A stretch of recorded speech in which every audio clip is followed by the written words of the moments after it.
Part 16. Fringe Artists in the Entertainment Industry.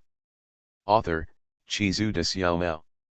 Chapter 154. Chapter 152-150.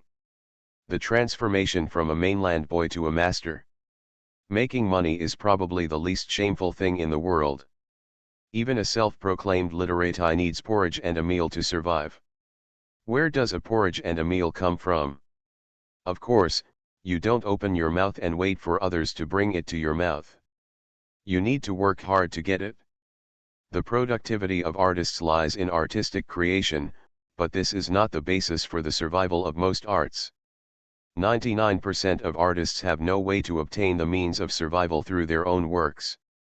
For many artists, most of their works are piled up in their homes and gathering dust. Chen Lian does not have such worries, but he will only put his expectations of material life on works of art. The value of artworks is not in the hands of the artist. Chen Lian does not like to passively wait for others to determine his own value.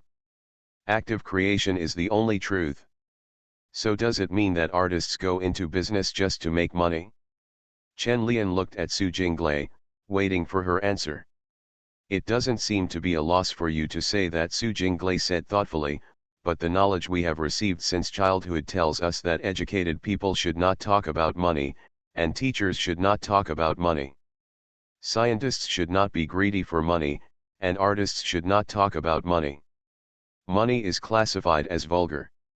Chen Lian looked into Su Jinglei's eyes and asked, then think about who told you. What is their purpose? Why does the country promote reform, and why does it encourage everyone to work to get rich? Is it shameful to talk about money? Times have changed, miss. Su Jinglei listened to Chen Lian's teasing and gave him a charming look before saying, I'm not a young lady. This is not important. Chen Lian knocked the chopsticks in his hand and shouted to the chef, boss, can you hurry up? I'm going to starve to death. Here it is, it'll be ready soon, the boss's voice came from the back kitchen. Chen Lian and Su Jinglei had a meal together at a small restaurant next to the school and then separated. Looking at Chen Lian's leaving figure, Su Jinglei couldn't help but feel a little disappointed. They had been alone twice, but there was still no progress at all. According to her experience is that if there is no substantial progress after 3 times, there is basically no hope. Su Jinglei was wondering whether she should take the initiative when meeting Chen Lian next time, give a hint or point it out directly. It's too troublesome for artists. We can't be more direct when chatting back and forth. Do we have to go from philosophy to literature to movies, and finally discuss the topic of sex? Su Jinglei couldn't help but shook her fist angrily at Chen Lian's back, then turned around and returned to school angrily. The school gave him a 7-day holiday. Chen Lian did not leave for the school immediately. Instead, he completed the interview task assigned to him by Director Wang before leaving for Yangcheng. In fact, very few people pay attention to news about art, and those who are not art lovers will not read it. However, the publicity about Chen Lian is also for those reserve forces who have not yet entered the ranks of artists. To some extent, it can affect their understanding and cognition of art, so that they will not become angry youths in the future. At the same time, it is also for those artists who are too self-centered, so that they should not criticize this or that, and be led by Western artistic concepts with ulterior motives. Play and pop are really not suitable for China. Chen Lian, who came to Yangcheng, looked at the VCD in his hand and couldn't help complaining to his second uncle, can't you design the appearance properly? This is too ugly, just like a smelly shoebox. Xiao Linmu knocked Chen Lian on the head and said, what nonsense are you talking about? If you have the ability, design one. I'll do it, I'll do it. Chen Lian rolled his eyes, then took a screwdriver to dismantle the VCD sample. After carefully studying the internal structure and component sizes, he began to write and draw on the paper. Although he has never studied industrial design, many of the principles are similar. It took Chen Lian about 20 minutes to complete it. The originally bulky VCD was designed to be thinner and lighter, with smoother lines, and the size and arrangement of the buttons were also redesigned. Xiao Linmu looked at the new design with a happy smile on his face and couldn't help but said, "You are indeed an artist. This design is very beautiful. Of course, the person standing in front of you is the winner of the Venice Golden Lion Award, the first person in the country," Chen Lian boasted proudly, and then said to Xiao Linmu, "Take it back and make a few more samples. I will go to Xiangjiang tomorrow to find celebrities to shoot commercials for you." Xiao Linmu solemnly put the drawings into his briefcase and said seriously, "I will get it done as soon as possible." Recently, a VCD called Ado has been very popular on the market. It has sold thousands of copies in the past few months. It's over. A VCD costs more than 2,000 yuan, and a few thousand VCDs means sales in the millions, maybe even over 10 million. When Chen Lian thought about the huge profits, he wanted to go to Xiangjiang and kidnap Kung Fu Li to shoot commercials for him. "I just don't know if I can fight him if I start a fight with him, but I should be able to." Chen Lian thought of the insidiousness and viciousness of Baguazhang, and felt that ordinary boxing techniques were really no match for Baguazhang, and if he used a weapon, it would be even more sinister and powerful. Let's take a look at the Kimen weapons I Wu Yu and Yang Yu. However, Chen Lian's weapons training was not good. Uncle Qi was unwilling to teach him too deeply and had no way to find someone to practice with. Chen Lian's learning was only so-so. "What happened to you? Are you scared by other people's sales?" Xiao Linmu asked as he patted Chen Lian, who was wandering around. Chen Lian came back to his senses and said, "It's nothing. Go get a prototype as soon as possible. Don't wait for me to find a good person. You can't even make a prototype. I promise to make it for you within 3 days, so feel free to hire someone." "Okay, then I'll go to Xiangjiang tomorrow." At the Xiangjiang Pass, Wang Zuxian was dressed casually, wearing a fisherman's hat and sunglasses, looking at the people coming out of the pass one by one, feeling a little anxious. "Didn't you say you'd be there at 10 o'clock? It's already 10 and 15. Wang Zuxian was originally planning to fly to the capital, but she didn't take the initiative to go there after hearing from Chen Lian on the phone that he wanted to come to Xiangjiang. Recently, Wang Zuxian has been busy reading. She is half retired and has no job, so she can only go to university to study and have fun. Chen Lian came out of the pass carrying the box and spotted Wang Zuxian at a glance in the dazzling sunshine. It had been a long time since he had seen Wang Zuxian, and Chen Lian missed her very much, so he quickened his pace and walked over. Wang Zuxian also ran up to meet her and happily opened her arms to Chen Lian. Chen Lian hugged Wang Zuxian, who rushed towards her, and held her around in the hot sunshine. The corners of Wang Zuxian's white skirt were flying like a blooming gardenia. Wang Zuxian hugged Chen Lian and looked at the face that she had missed for a long time, and couldn't help but kiss it. In front of the pass where people were coming and going, the two stood in the sunshine and kissed each other, attracting a burst of envious glances.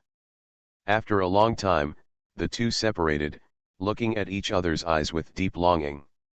Chen Lian held Wang Zuxian and gently touched her waist with his palms, and said with a smile, "You have lost weight." Well, Wang Zuxian looked into Chen Lian's eyes, and there were many things in her heart that she didn't know how to say. Chen Lian let go of Wang Zuxian's hand and said, "Let's go, you will be recognized if you stay any longer." After hearing Chen Lian's words, Wang Zuxian came back to his senses and turned around to look around. He found that several passers-by were staring at him and seemed to recognize him, so he quickly pulled Chen Lian away from here.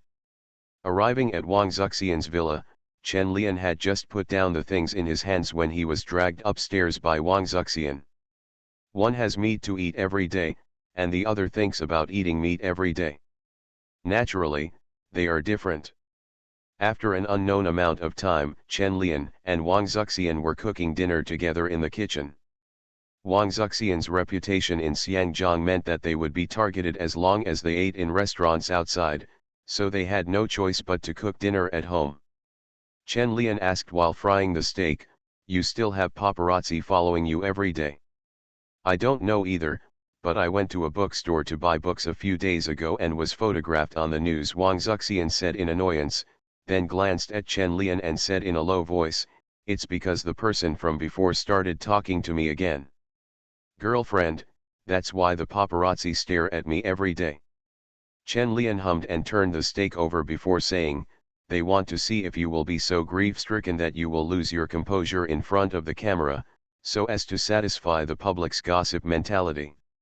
"Yes, these people are really annoying," Wang Zuxian complained, and then said, "I have to read a book quickly.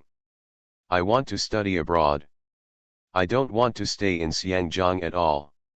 Chen Lian smiled, then took out the steak and said, "You can go abroad and study. Why do you have to stay in Xiangjiang all the time?" "I know, but if you want to go abroad, there are still some things that need to be taken care of first. I have a lot of properties in my hands that need to be arranged." The little rich woman Wang Zuxian smelled the fragrant steak and accidentally showed off. "Rich?" Chen Lian couldn't help but twitching at the corner of his mouth. Many real estate properties directly talked about many houses. Celebrities in Xiangjiang really make money, but after a while they themselves will also be very rich. VCD is the popular industry that really makes money. Thinking of the house, Chen Lian suddenly turned to look at Wang Zuxian and asked, "Are you speculating in real estate?" Wang Zuxian nodded and said, "House prices have increased so much recently, and everyone is saying that mainland China will take over. It is true that they will take over the house, and they want to save face. The British sell real estate every day, but the houses do not fall but increase. This is how shameless people meet shameless people." Chen Lian didn't remember the property market situation in Xiangjiang very well. He only remembered that it would indeed rise in the past 2 years, but it would plummet after 1997, so he said to Wang Zuxian, "It is true that you can take advantage of this year, but next year you must remember to sell when the price is high. Wait until housing prices drop after 1997 before buying again." "Will houses fall in 1997? Wang Zuxian was stunned for a moment, looked at Chen Lian and asked curiously, "Do you know any inside information? Why did it fall?" Chen Lian couldn't explain it easily, so he pointed at the ceiling and said, "It's hard to say. Anyway, just listen to me. I won't let you lose money." Looking at Chen Lian's actions, Wang Zuxian subconsciously thought that some big shot must be involved in this kind of thing, so he didn't ask further questions. He silently recorded Chen Lian's words in his mind, thinking that if he really made money from this, he would give Chen Lian a unit. Keep him. Raise him until he is fat and white. In Chen Lian's opinion, the houses in Xiangjiang are not worth investing in at all. Although the house prices are very high, the rate of return is too small.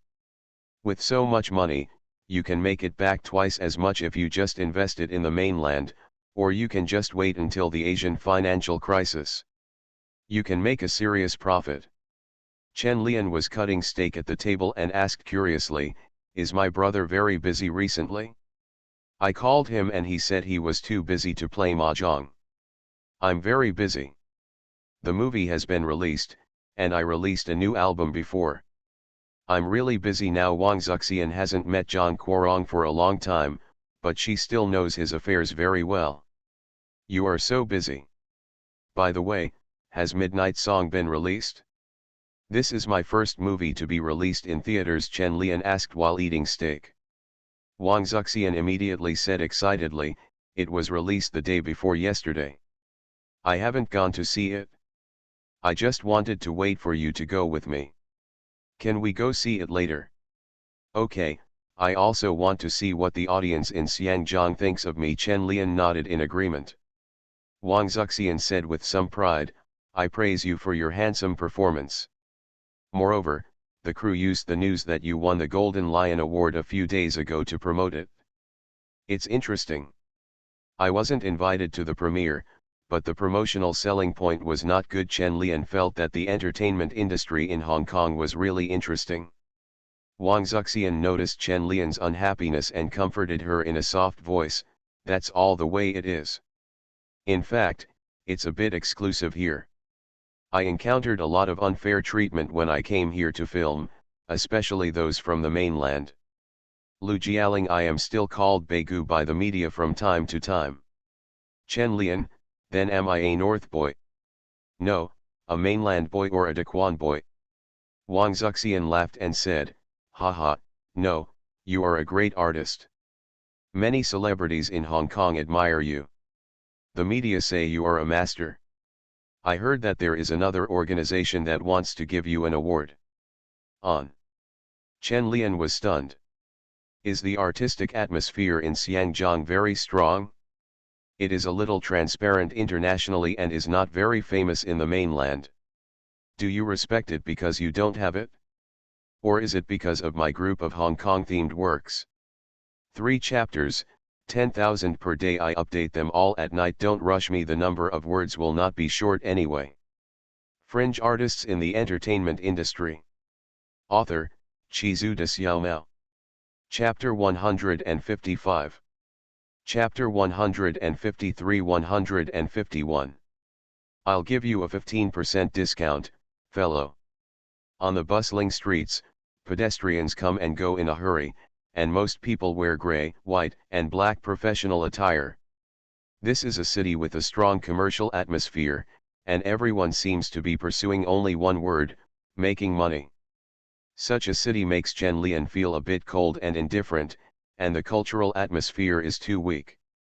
It is difficult for such a city to breed a strong artistic atmosphere. How can people who are busy surviving have time to ponder useless art? Xiangjiang also has its own cultural and arts festival, but it mainly supports drama, music, dance, etc. The most embarrassing thing is that this arts festival is not famous either in Asia or internationally. However, there are many financial backers behind this art festival. Although we are not good at it, we can't let people see it, so on the surface we are still very powerful. Xiangjiang once competed with Tokyo in terms of art, but it has become so lonely in recent years that it has been left behind in both music and drama, let alone fine arts. To put it bluntly, the place is too small and has a strong local consciousness, so it will be difficult for it to develop.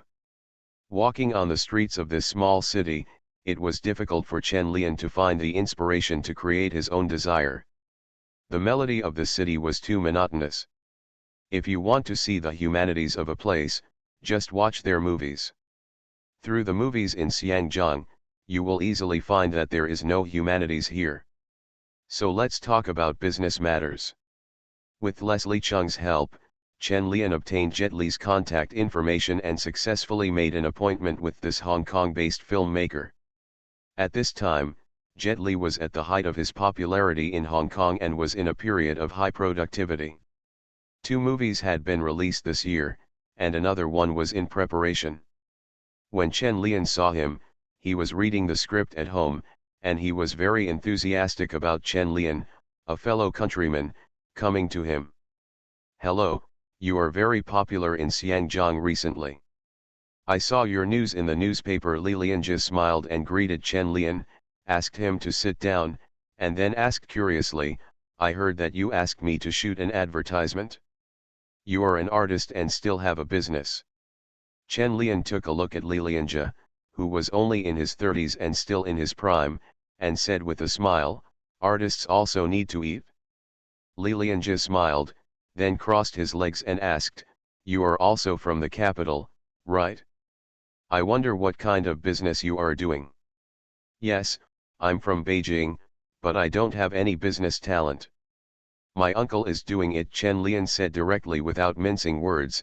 "My uncle has made a VCD brand and wants you to endorse it. I wonder if you are interested." Li Lianjie pondered for a moment and said, "This kind of thing is usually handled by my agent for me, and I don't really participate in the specific communication." Chen Lian nodded and said, "Of course, professional matters should be handled by professionals.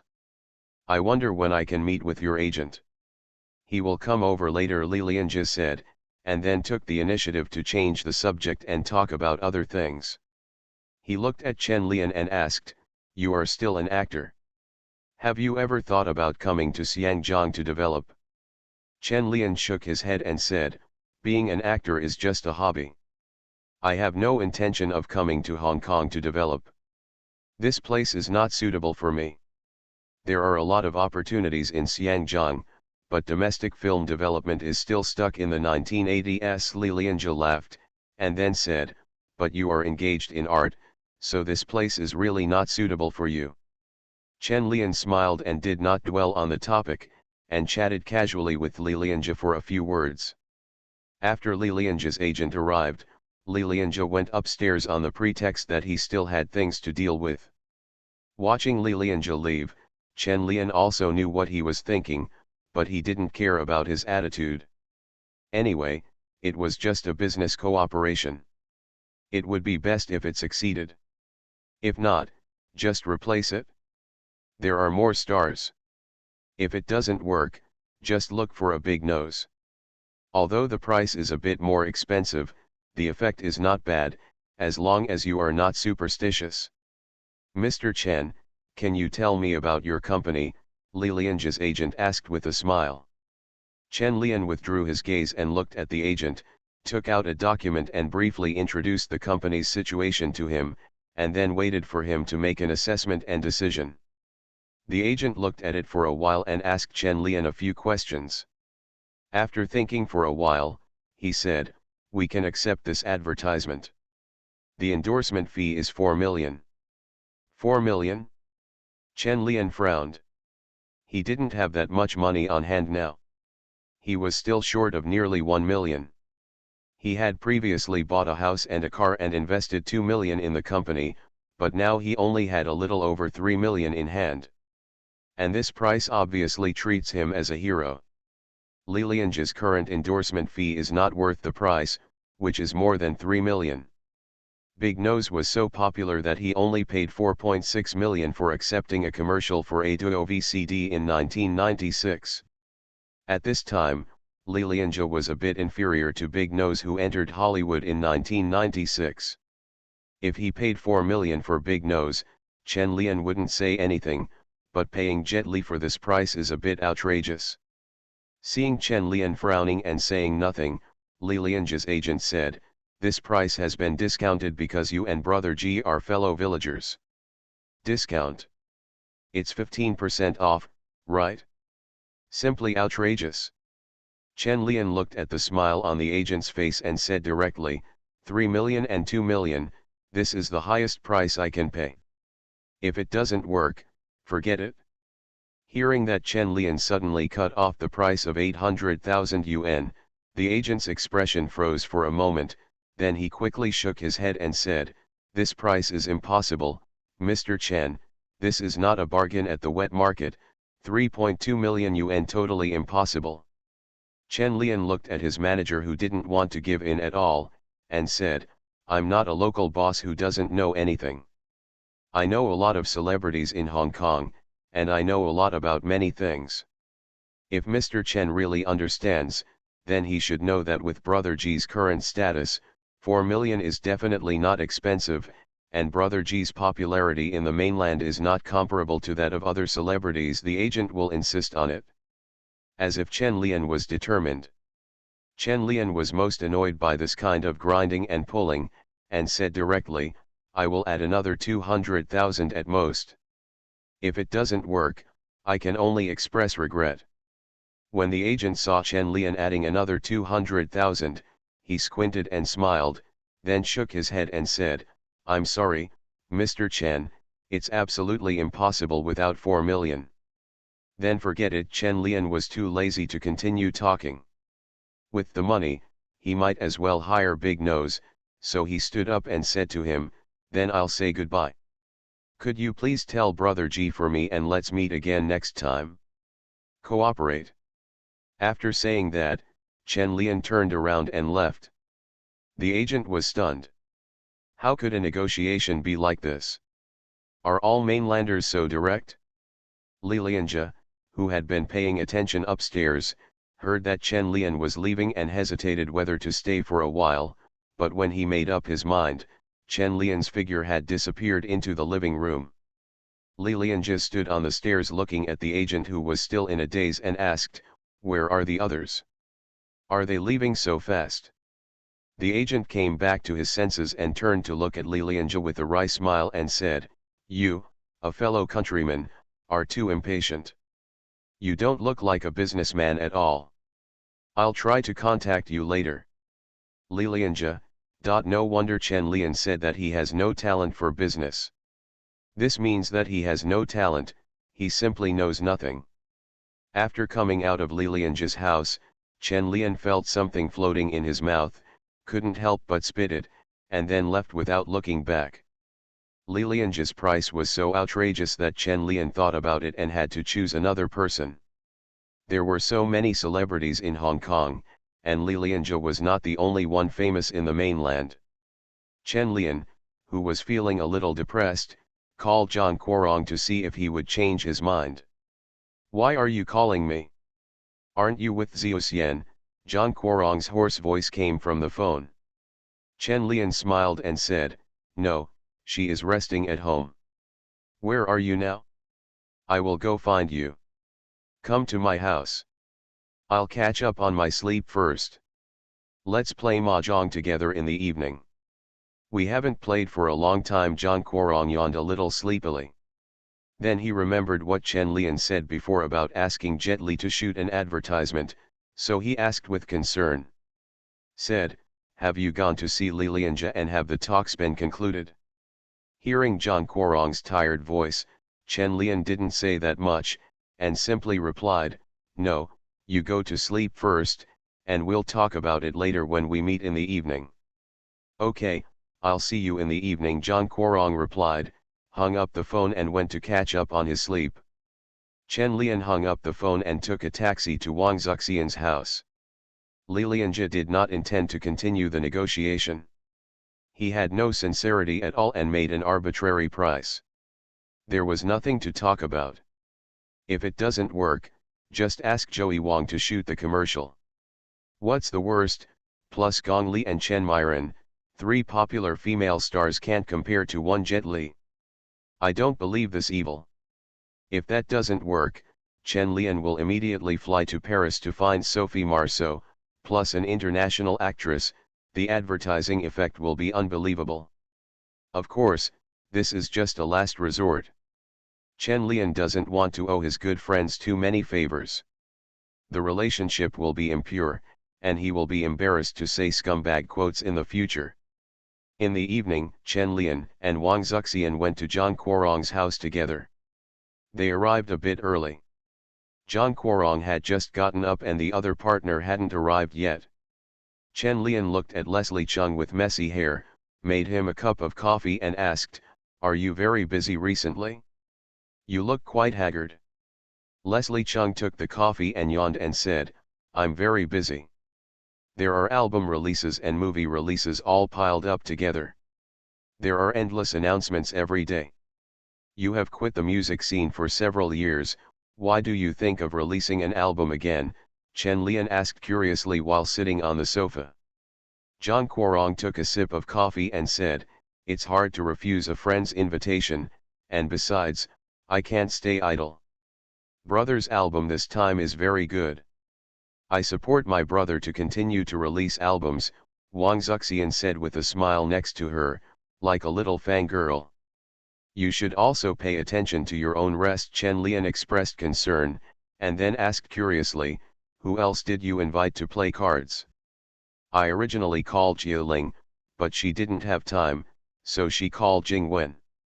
She should be here soon." Zhang Guorong glanced at the time and said, "Princess." Chen Lian was stunned for a moment, thinking of the last time the princess took the initiative to express her feelings, and subconsciously glanced at Wang Zuxian, feeling that the mahjong game at night would probably be uneasy. Wang Zuxian noticed Chen Lian's eyes and felt something was wrong. She took his arm and asked in a low voice, "Why did your expression look so strange just now? Is there something going on between you and the princess?" "No, how could it be?" Chen Lian immediately denied it. There's something wrong with you. I heard a few months ago that the princess and Do Wei broke up because of you. Wang Zuxian pinched Chen Lian's waist and asked. Zhang Guorong also noticed it. He put down the coffee cup in his hand and looked at Chen Lian's expression. He thought of the character of Chen Lian and the princess, and said, he and Jing Wen should have nothing to do with each other. Neither Jing Wen nor his character can hide the truth covered up. Chen Lian immediately said gratefully, brother is right.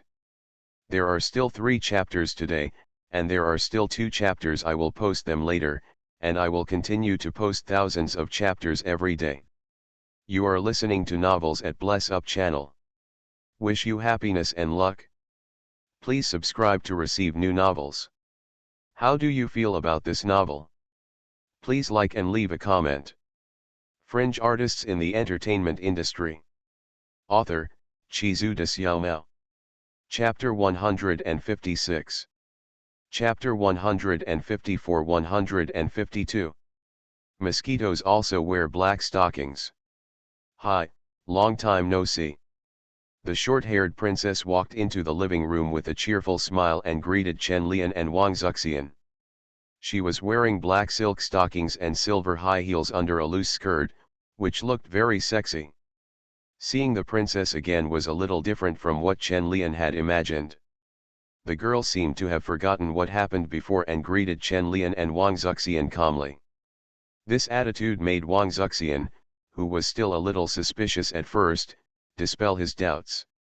He put his arm around Chen Lian without concealing the relationship between the two, and greeted and chatted with the princess with a smile. Chen Lian also chatted casually with the princess as if nothing happened, and forgot about the previous events in the capital. He thought it was because the princess was hot-headed at the time. But after getting on the mahjong table, a few people chatted while playing, and started talking about the princess and Do Wei. Jing Wen, what's going on between you and Do Wei? Last time we had dinner together in the capital, why did they break up later? Zhang Guorong asked with a cigarette in his mouth and playing a card. The princess drew a card and said nonchalantly, it's nothing. He thinks I'm too busy and spend most of my time in Xiangjiang. I also think it's boring, so let's break up. Chen Lian, who was sitting opposite the princess, glanced at her and felt that she was not telling the truth, but this was someone else's privacy, and he was not that curious to avoid getting angry again. Touch, Zhang Guorong took back the piece of paper that the princess had just typed out, and then said with a smile, we broke up, we broke up. Last time I read the newspaper, I felt that you and him were not suitable for each other. Empty the spittoon? Chen Lian thought of this news for the first time, and felt that it had become his stereotype of the princess. It's so ungentlemanly. Haha, I can't help laughing. The princess sitting opposite didn't even look at Chen Lian. She seemed to have guessed that Chen Lian would laugh at her in her heart, and couldn't help kicking him under the table. The toe of the high-heeled shoe hit his calf with burning pain. Chen Lian almost couldn't help but cry out and glared at the princess who looked like nothing was wrong. Wang Zuxian looked at Chen Lian's expression and asked with concern, what's wrong with you? Are you feeling uncomfortable somewhere? No, there seemed to be mosquitoes. Chen Lian squeezed out a smile and explained casually. Wang Zuxian glanced between Chen Lian and the princess. She didn't find anything unusual and didn't pay attention. She looked at Zhang Guorong opposite and said, brother, do you have mosquito repellent at home? There are no mosquitoes. Zhang Guorong looked at the cards he had just formed, said casually, and then urged him to continue playing cards. Wang Zuxian pouted, looked at Chen Lian and asked, did I bite you? Do you want mosquito repellent? It's okay, no need to bother. Chen Lian shook his head and said. The princess sitting opposite looked at the two people's deep love appearance, slightly curled her lips, and couldn't help but kick her feet under the table in the direction of Chen Lian. But this time Chen Lian was on guard and dodged easily. The defeated princess had no expression on her face and continued playing cards, and calm returned to the card table. After playing a few rounds, Zhang Guorong won several games and said happily, "You guys are out of luck today." Jingwen and Lian lost miserably, haha. They finally got their revenge. The princess glanced at Zhang Guorong and didn't care at all about the little money she lost. If it weren't for Chen Lian sitting opposite, she would have killed everyone. Chen Lian didn't perform poorly, he just had bad luck and was blocked several times. Zhang Guorong, who was in a great mood after winning the money, looked at Chen Lian and suddenly asked, "Are you in a bad mood because the endorsement matter has not been settled well?" "What endorsement?" the princess suddenly asked curiously. Chen Lian glanced at her, and then said to Zhang Guorong, "No, but I didn't expect Li Lianjie to offer such a high price, and I was too lazy to continue talking with him." "How much did you pay?" Zhang Guorong asked curiously. Chen Lian counted the cards and said, 4 million. "That's indeed a bit high." 4 million is enough to make a movie. Zhang Guorong shook his head and felt that the price was a bit outrageous. The princess saw that neither Zhang Guorong nor Chen Lian could explain to her. She looked at Chen Lian with some unhappiness and asked, "Hey, what kind of endorsement? Why are you looking for Li Lianjie?" Chen Lian glanced at her and explained, "My family and I started a company and wanted to find Jet Li to represent us, but the price he quoted was too high." After hearing Chen Lian's explanation, the princess finally understood what was going on. She glanced at Wang Zuxian, then looked at Chen Lian and asked, "Why do you want to come to him? Don't you have many good friends?" Hearing the princess's words, several other people at the card table suddenly paused in their hand movements and glanced at the princess with various thoughts. They didn't know whether she was unintentional or intentional, or maybe they didn't know Chen Lian's so-called good friend. What means? In order to ease the embarrassment, Chen Lian coughed and said, "My brother doesn't do commercials, so he is the first person I look for. I can't embarrass my good friend.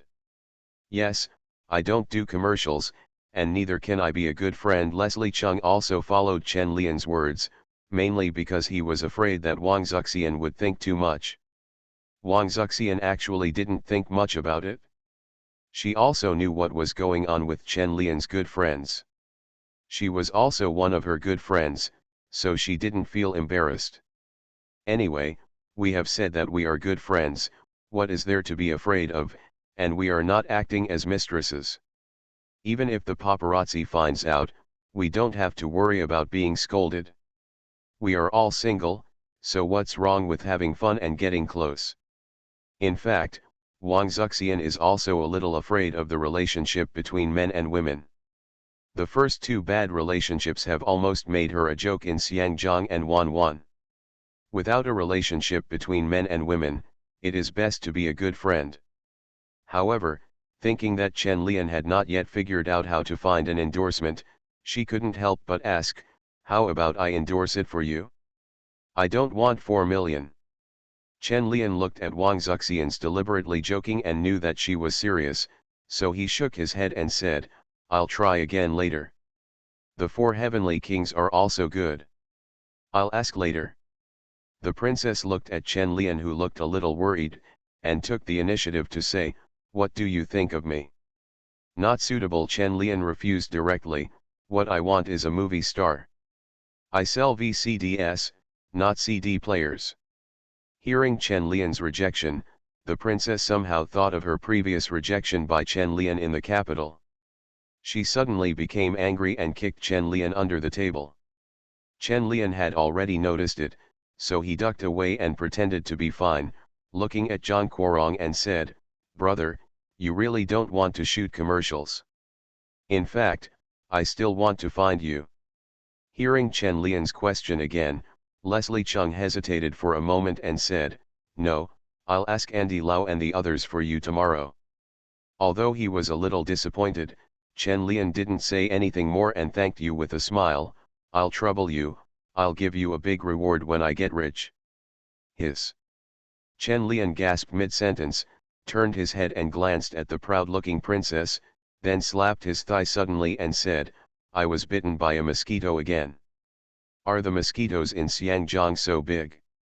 Wang Zuxian and Zhang Guorong, who had just been a little puzzled, were immediately attracted by Chen Lian's words. They turned around and looked around, and then said, "I didn't see any mosquitoes."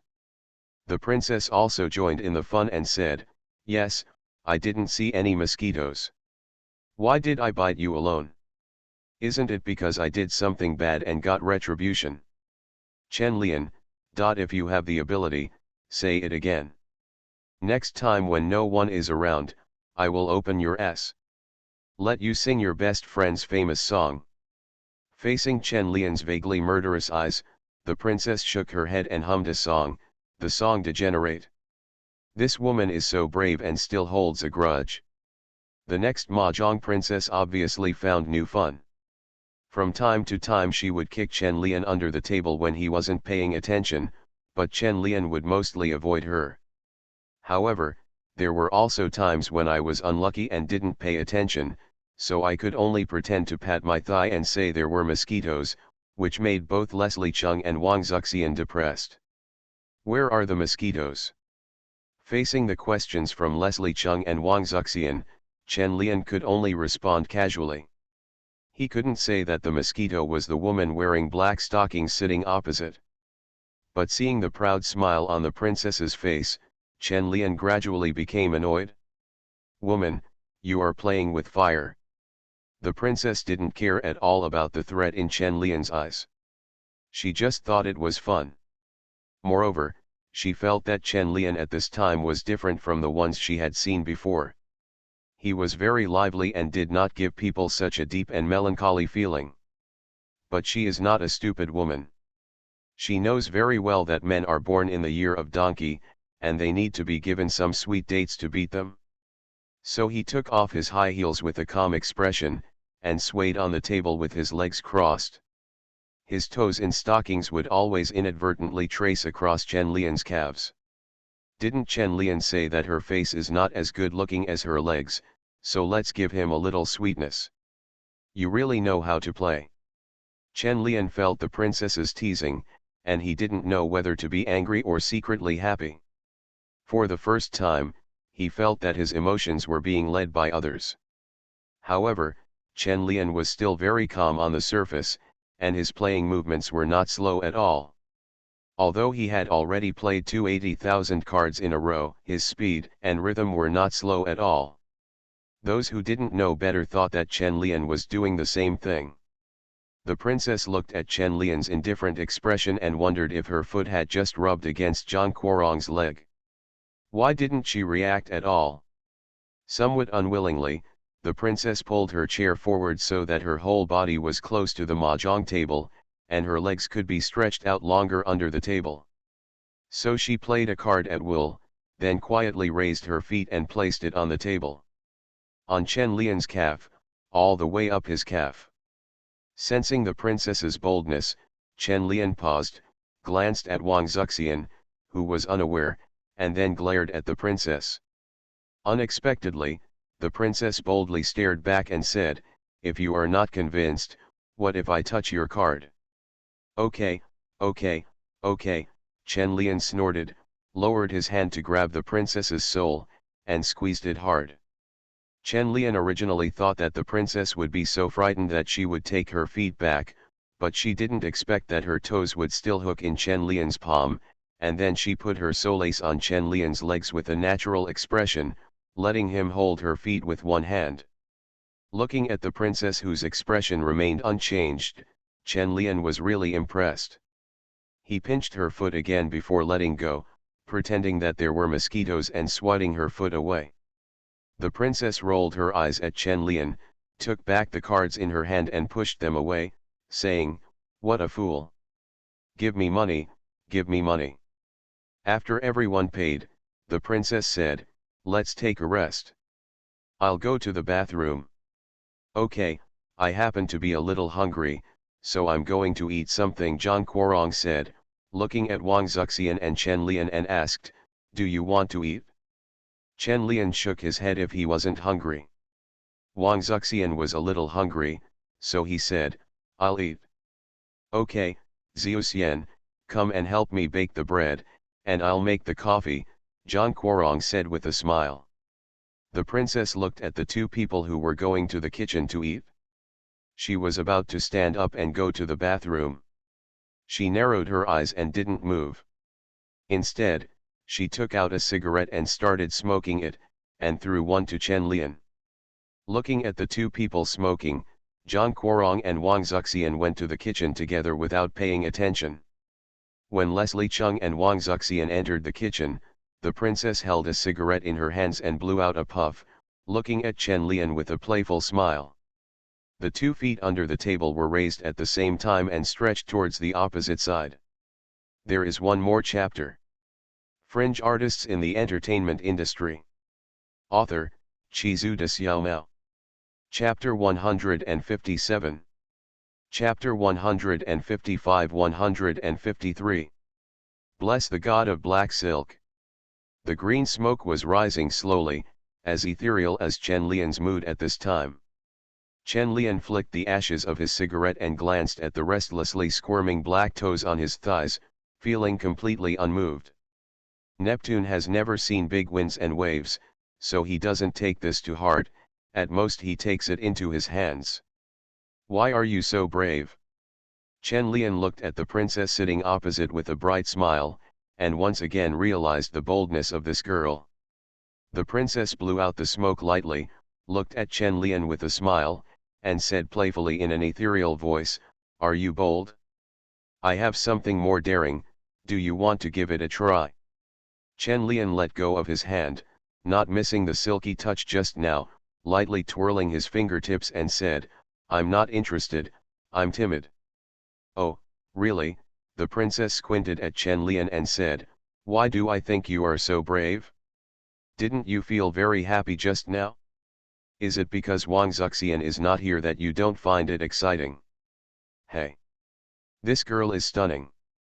Chen Lian glanced at her and ignored her. "If it's not exciting, don't be fooled." The princess looked at Chen Lian and said nothing. She was frightened and stood up and walked to him. She whispered in her ear, "I want to go to the bathroom, the one on the 2nd floor.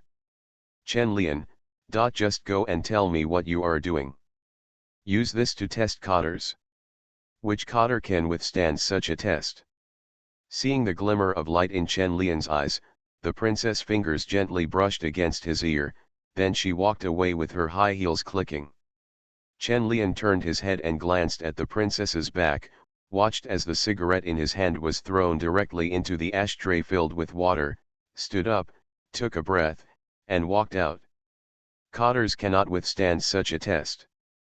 But Chen Lian is not a cotter, and the princess's little tricks are not enough to make Chen Lian unable to control himself. In the kitchen, Wang Zuxian was baking bread.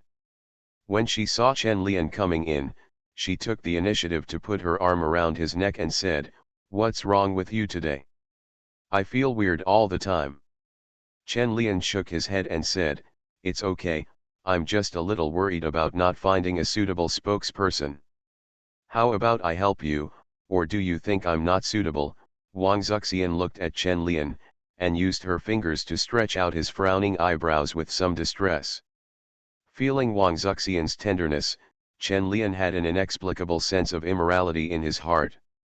Then he felt ridiculous, so he put his arms around Wang Zuxian's waist and said, "It's okay.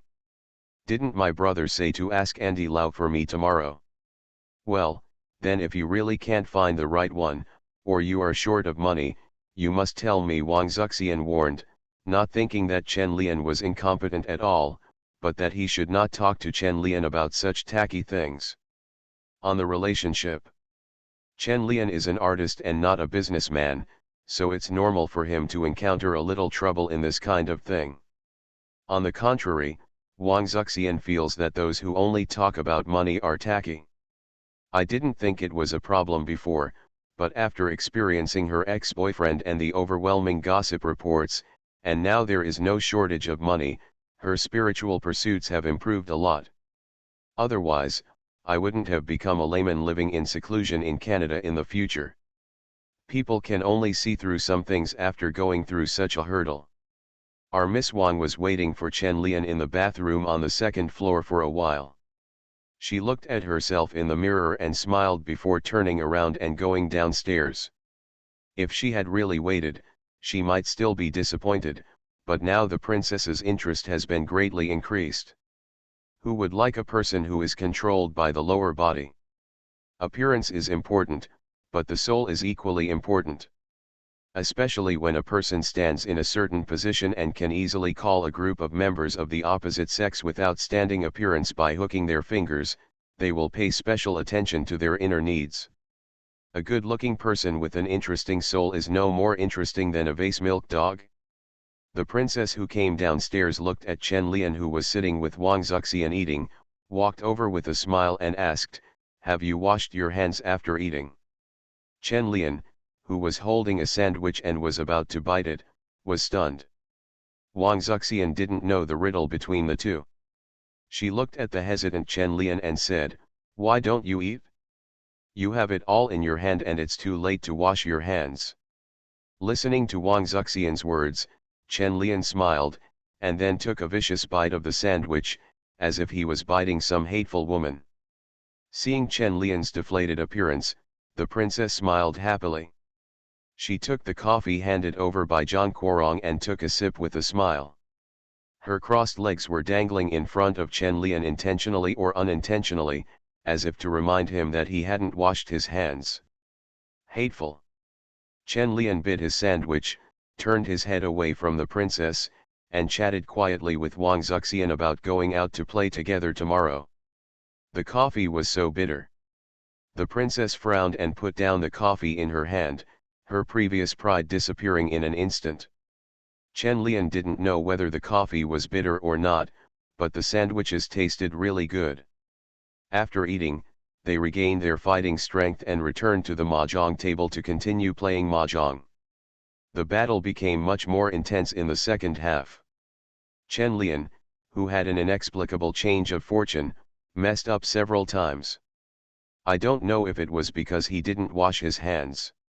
The princess was in a worse situation. She was busy with her feet and could not play mahjong well on her hands. Chen Lian didn't care how badly the princess was playing. He was concentrating on looking at the cards in his hand. It was very difficult to defeat Zhang Ketong alone. After taking a look at the cards already played on the table, Chen Lian calculated that he had no way to change the cards and could only go all the way to black. After Wang Zuxian played a card, Chen Lian hesitated when he wanted to grab the card. He put down his hand and wiped the sweat on his hand under the table before raising his hand to grab the card. The princess couldn't help but roll her eyes at Chen Lian, eagerly watching what good cards he could come up with. Rubbing his thumb lightly on the mahjong, Chen Lian's eyes lit up. He felt it carefully and couldn't help laughing. He slapped the tiles in his hand on the table and shouted, "One dragon in one color. Zhang Ketong alone." "Wow, no, who is so big?" Zhang Guorong couldn't help but wailed when he saw the cards that Chen Lian pushed down. He lost all the money he won in the first half.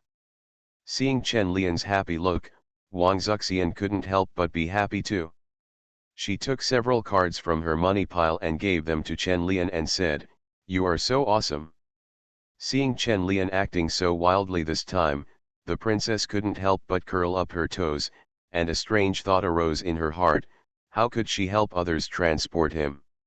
"Are you so awesome? Let Chen Lian try again later. You're so lucky, it came out as soon as you rubbed it." "You can try again later," the princess said casually, and couldn't help but curl her toes on Chen Lian's leg. Chen Lian heard the meaning of the princess's words, coughed and said, "I'm really lucky today. I'll try again later." "Well, your poker luck has really come, and I have lost a lot." Wang Zuxian looked at Chen Lian with a pout, but she still smiled happily at him. Chen Lian lowered his head and glanced at Wang Zuxian, who was wearing jeans, and wondered if Wang Zuxian could help him transfer money next time. After everyone paid the money, they continued to play mahjong. However, in the next moment, Chen Lian really seemed to be cheating. He was so lucky that he basically had to make a big bet every round. Zhang Guorong saw Chen Lian put his hand down again to wipe sweat and couldn't help but said, Stop wiping, why is there so much sweat? You are so lucky that you can touch it casually. Touch casually. Now indeed touch casually. With the blessing of the god of black silk, Chen Lian picked out the cards he needed again and successfully won all the money on Zhang Guorong's table. Are you cheating? Zhang Guorong stopped saying that Chen Lian was lucky at this time, and grabbed the money in his hand shamelessly and did not want to give it to Chen Lian. Chen Lian would not spoil him, so he grabbed the money and put it in his pocket and said, "You have no money anymore, so let's stop fighting." It was already dawning at this time, and several people were a little tired. They all pushed the mahjong and said, "Then I won't play anymore. I'm just tired." Chen Lian looked at Wang Zuxian who was yawning, then turned to Zhang Guorong and said, "I'll sleep here today, otherwise I have to cross the sea and it will be blocked during the morning rush hour." Hearing Chen Lian's words, Wang Zuxian also nodded. "I don't know how long it will take to drive back to this point." "Okay, you can choose your own room. You can continue at night after you wake up." Zhang Guorong stretched, then looked at the princess and asked, "Do you want to sleep with me too?" The princess, who originally wanted to go home, glanced at Chen Lian out of the corner of her eye, nodded and said, "I want to cross the sea too, so let's sleep here. I was so sleepy after playing mahjong all night." A few people ate some bread and then went upstairs to sleep. Zhang Guorong's room was on the third floor, and the guest rooms were on the second floor. Chen Lian and Wang Zuxian chose the room where Chen Lian stayed last time. After the princess saw it from behind, she chose the opposite room. When closing the door, she glanced at Chen Lian who was also about to close the door. Chen Lian closed the door and thought about the look in the princess's eyes just now, sniffed, and then was pulled by Wang Zuxian and fell to the bed, hugging each other and falling asleep. He didn't know how long he had slept. Chen Lian opened his eyes and found that Wang Zuxian had gotten up and gone somewhere. He sat up and was in a daze for a while before waking up. After taking a simple shower, Chen Lian went downstairs to find something to eat when he heard Zhang Guorong talking on the phone in the living room. "Yes, I'm looking for your help." Zhang Guorong took the phone and took a sip of coffee. After waiting for the person over there to reply, he said, "Thank you, I will ask him to find you tomorrow." Leslie Chung held the phone and said a few more polite words before hanging up. Then he looked at Chen Lian who had just come downstairs and said, "I asked Andy Lau for you. You can go find him tomorrow and talk to him face to face." Chen Lian smiled and "Thank you, brother, Shiniu, will recognize you as my eldest brother for the rest of my life." That's disgusting," Zhang Guorong exclaimed, and then said, "If you want to thank me, I'll leave the dinner to you later." Xiao Xian went shopping for groceries and should be back in a while. Chen Lian immediately patted his chest and said, "No problem, leave it to me." But Wang Zuxian's grocery shopping feels a bit strange. It's also a famous scene. It's a pity that we got up late, otherwise we would have gone together. Maybe we could make headlines together tomorrow, shopping for groceries in Xiangjiang and my parents-in-law. Haha, it must be interesting. Chen Lian couldn't help laughing, and then asked, "Is the princess up? Why didn't you see her?" "Jingwen hasn't gotten up yet, go and call her, I'm going to take a shower." Zhang Guorong rubbed his messy hair and said. Chen Lian raised his head and glanced at the second floor. He didn't really want to go upstairs to wake up the princess. What if the story suddenly goes against the rules? Looking at the stairs, Chen Lian fell into thinking, should he go up or not? 3 chapters, 10,000 words completed. Fringe artists in the entertainment industry. Author, Chizu de Xiaomao. Chapter 158. Chapter 156 154. What do you mean by giving me the room card? Dong dong dong. Chen Lian stood outside the princess's room and knocked on the door, then heard the princess's lazy voice coming from inside. "Who is here?" The princess got up from the bed in confusion and stepped on the ground with her bare feet. She wrapped herself in a nightgown and went to open the door. When the door was opened, the princess leaned against the door and looked at Chen Lian. She yawned and asked, "Why did you get up so early? Why did you call me?" Chen Lian looked at the sleepy princess and said, "It's already past 2 o'clock. Xiao Xian went to buy groceries. I'll tidy up and we can come down for dinner later." "Oh," the princess responded listlessly, turned around and closed the door. Chen Lian looked at the closed door, curled his lips, hummed and went downstairs. In the guest room, the princess rubbed her hair and fell back on the bed and continued to sleep.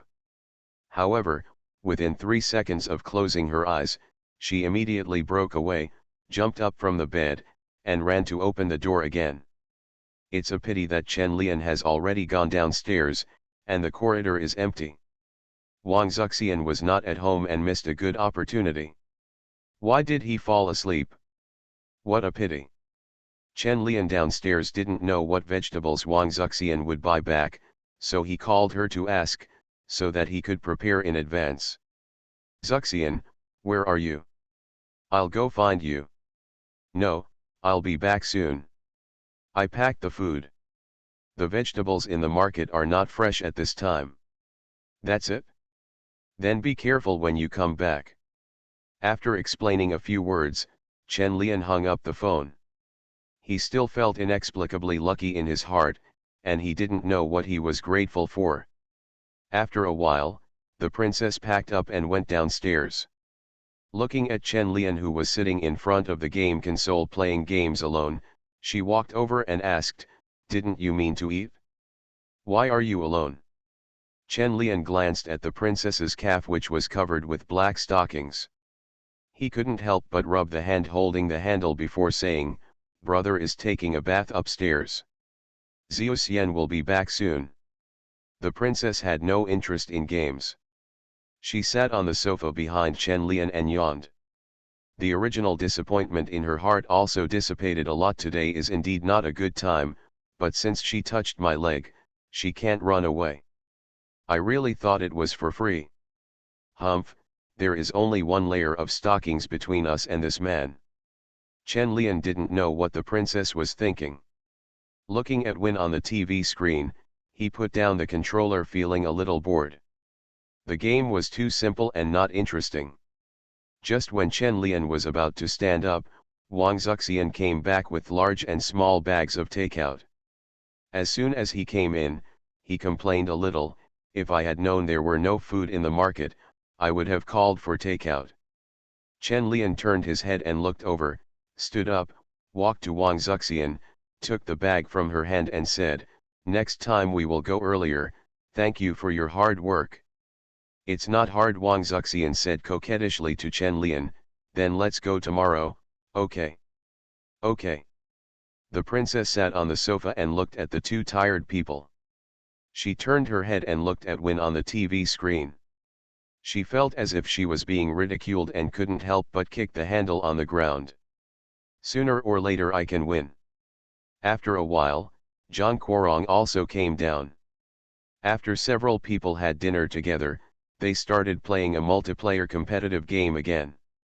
However, this time Chen Lian's poker luck was obviously not as good as last night, which made him wink at the princess several times. The princess snorted inwardly, pretending not to notice, and focused on playing her cards.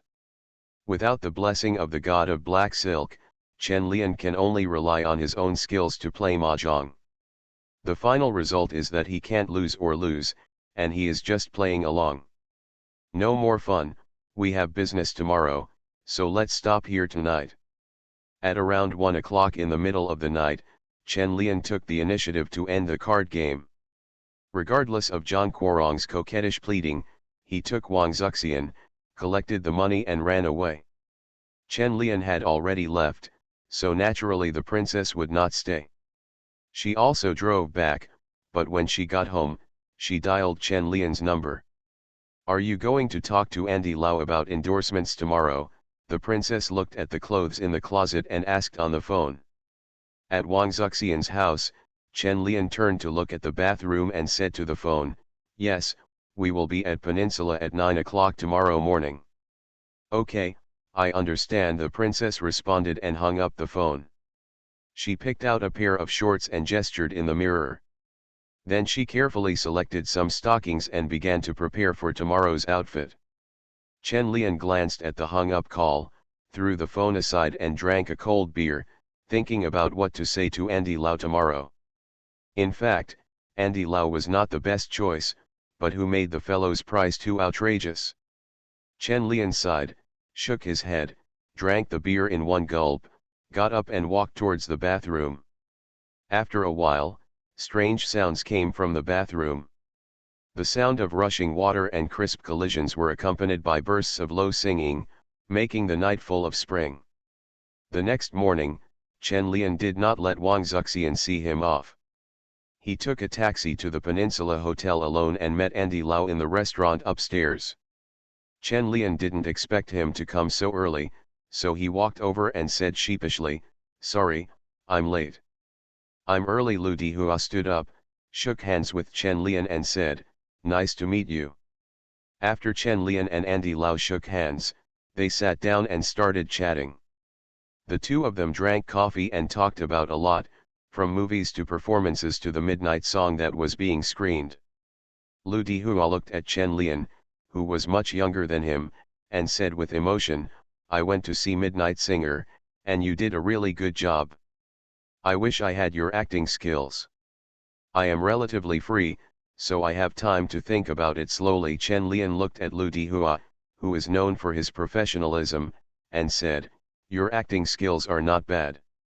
If you concentrate on polishing a role, you will do well." Lu Dihua smiled and said very modestly, "I am not very talented, and Hong Kong makes movies very quickly, so it is difficult for me to have time to concentrate on studying the characters."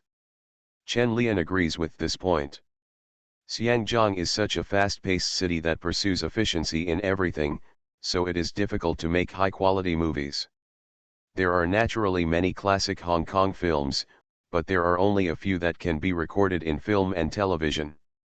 Moreover, most of these classic Hong Kong films rely on emotions, and the quality of the film itself is really not very high. After chatting for another 10 minutes, Chen Lian and Andy Lau turned the topic to endorsement matters. Lu Dihua did not ask his agent to discuss these matters with Chen Lian like Jet Li did.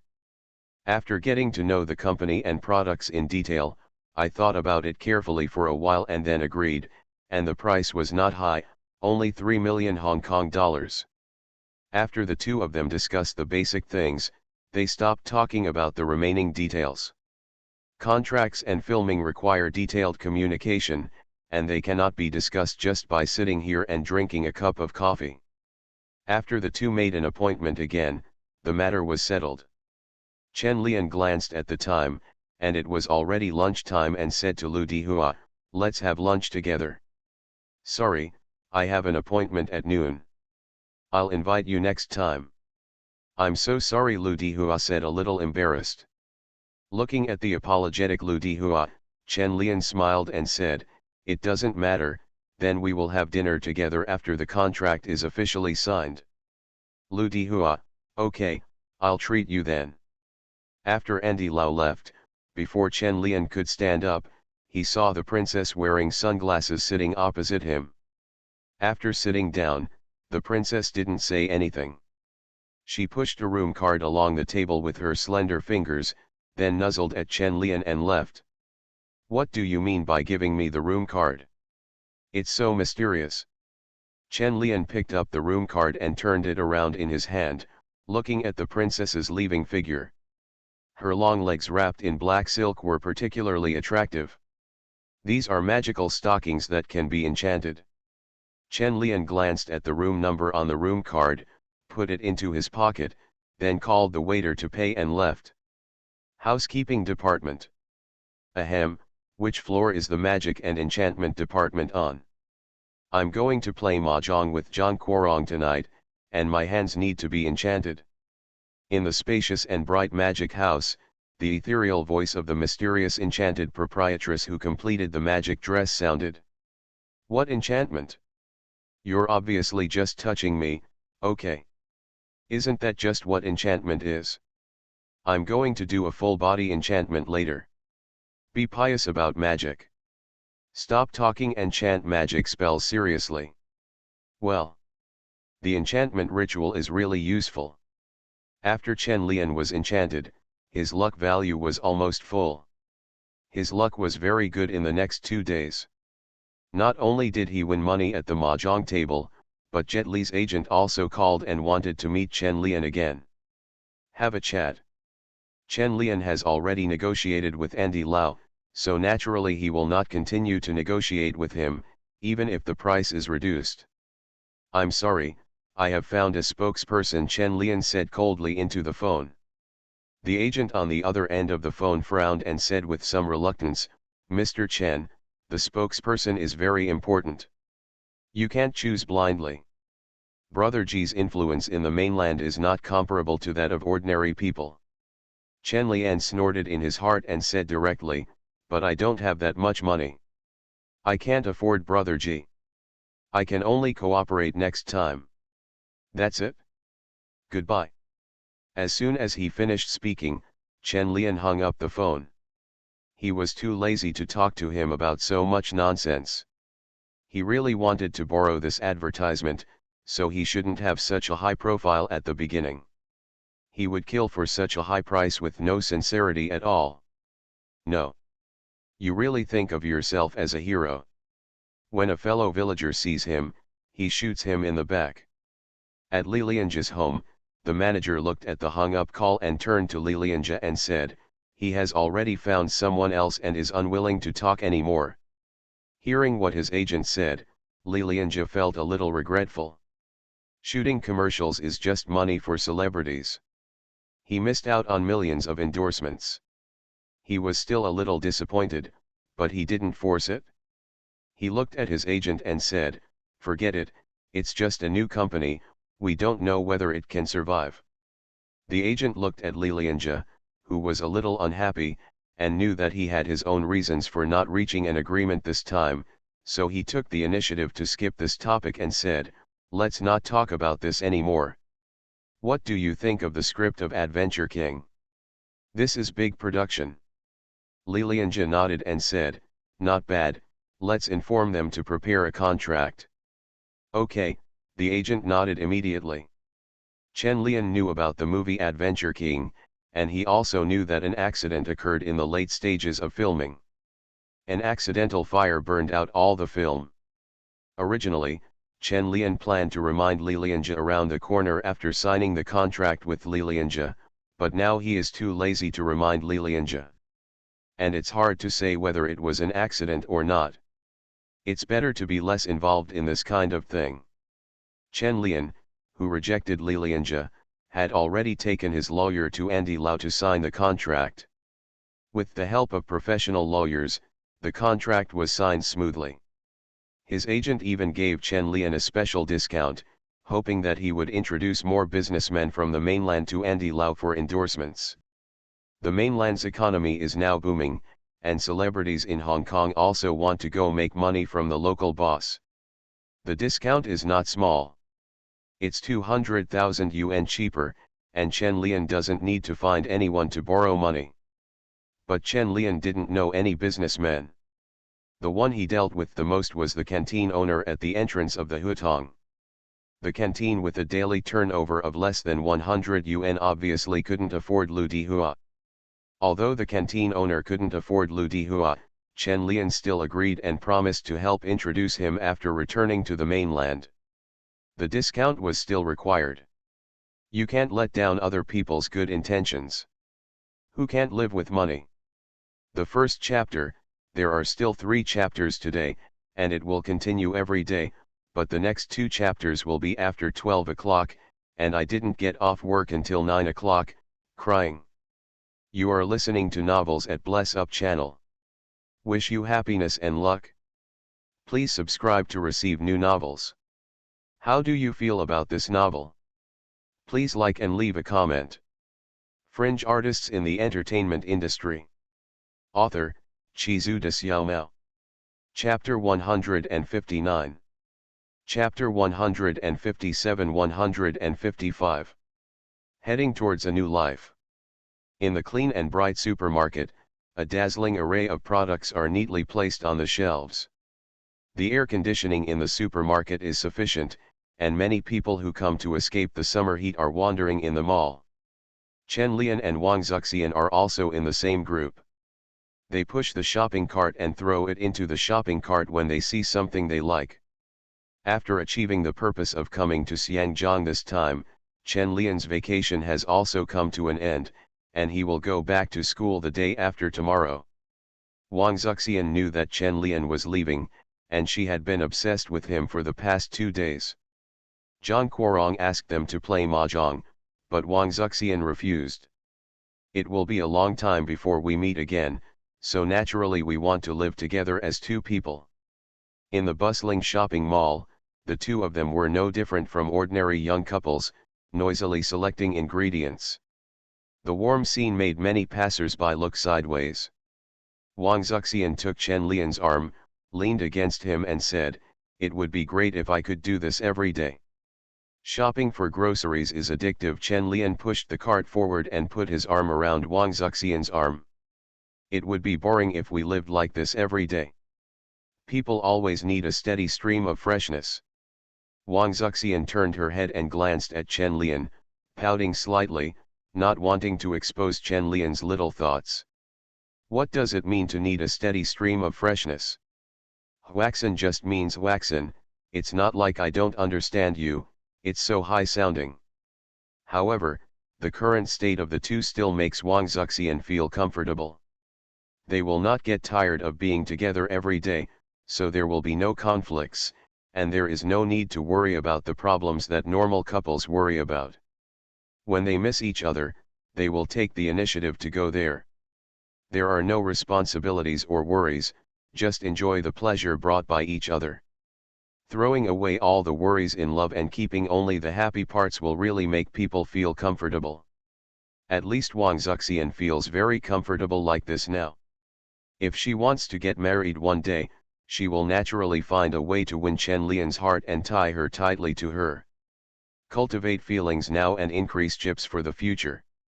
After the 2 spent a plain but warm night together, Chen Lian packed up his things and prepared to cross the border and return to the mainland. Seeing Wang Zuxian's reluctant look at the pass, Chen Lian rubbed her hair and said, "I'll see you again next month. During this time, you should study hard and don't be rejected by the university. It's so embarrassing." Wang Zuxian wrinkled her nose and said, "I will read the book seriously, but even if I don't, they won't let me drop out of school. I'm Wang Zuxian. You're not here just for the diploma. You want to learn something to enrich your life. Be serious." Chen Lian scratched Wang Zuxian's nose, glanced at the time, put down his hand and said, "Then I'm leaving. Take care of yourself, call me if you have anything."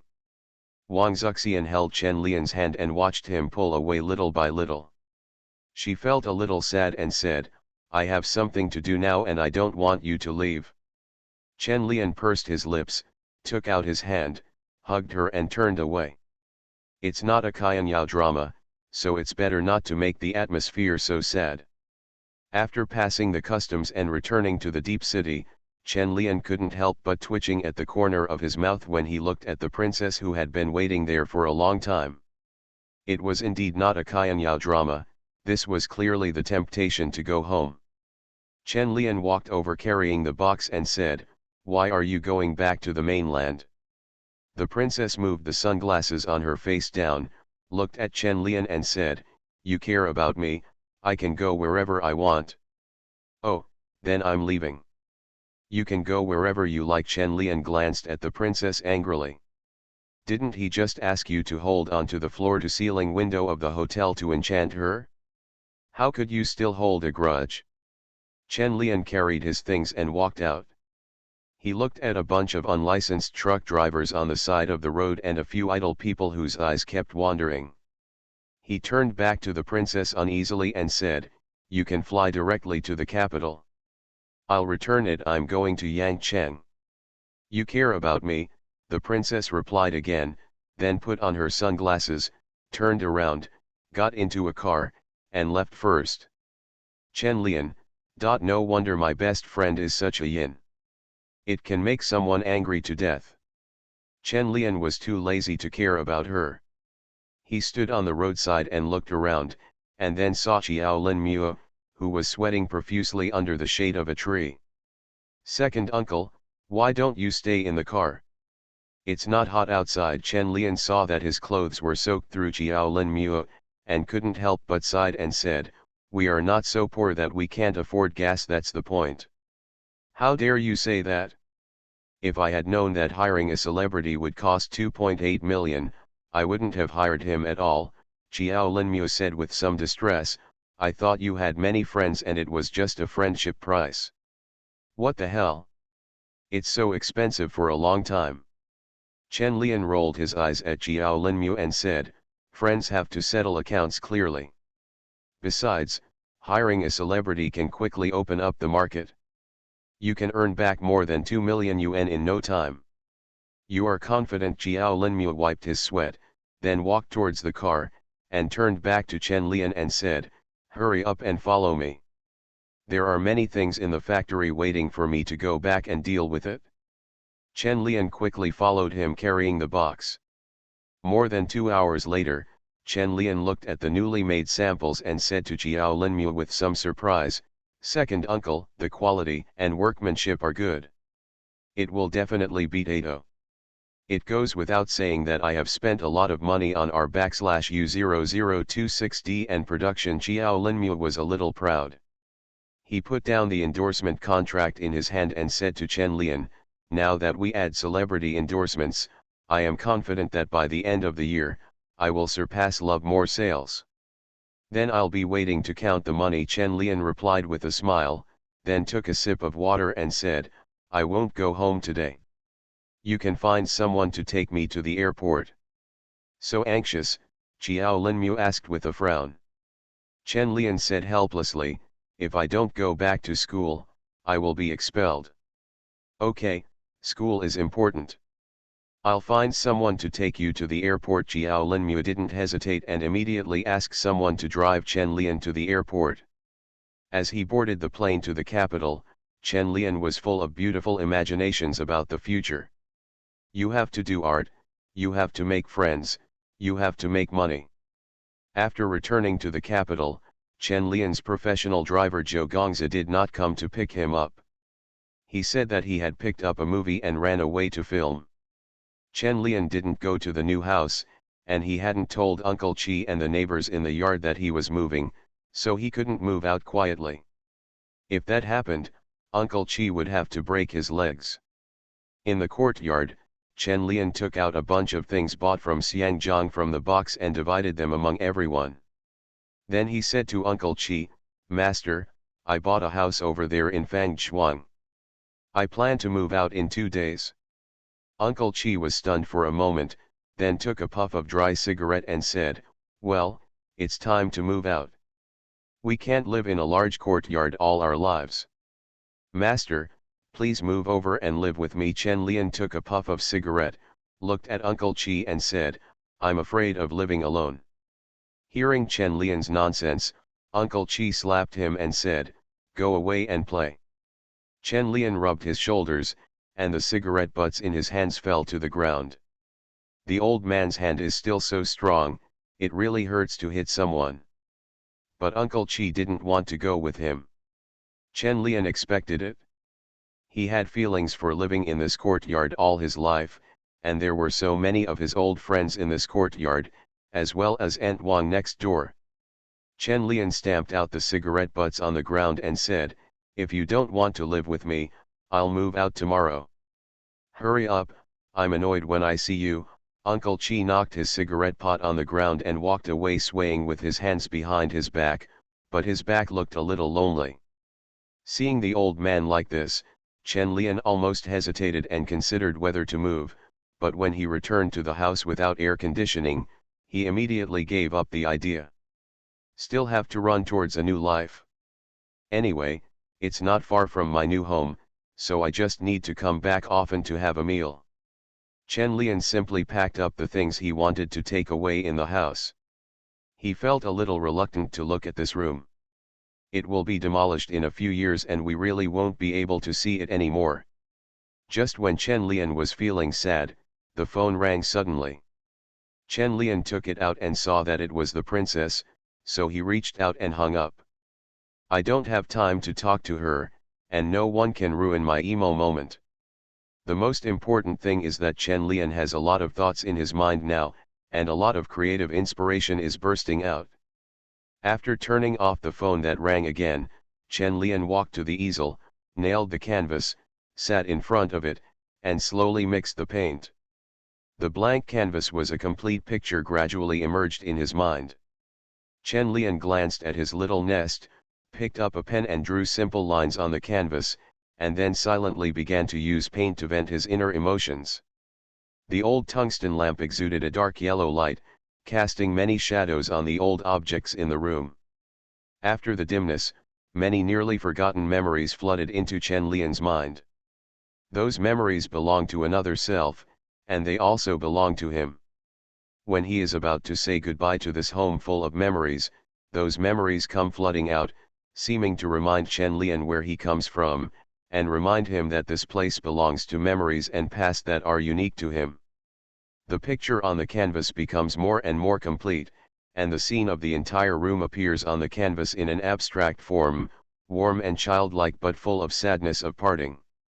Only at this moment did Chen Lian feel that he was completely integrated with his other self and completely integrated into this world. After painting all night in front of the painting, and the sky outside gradually getting brighter, Chen Lian put down the pen in his hand. His eyes, which were originally deep and full of energy, were now red, as if they were smoked by the sweet and bitter memories. Looking at the painting in front of him, Chen Lian said slowly, "Let me call you anchor, my anchor in this world."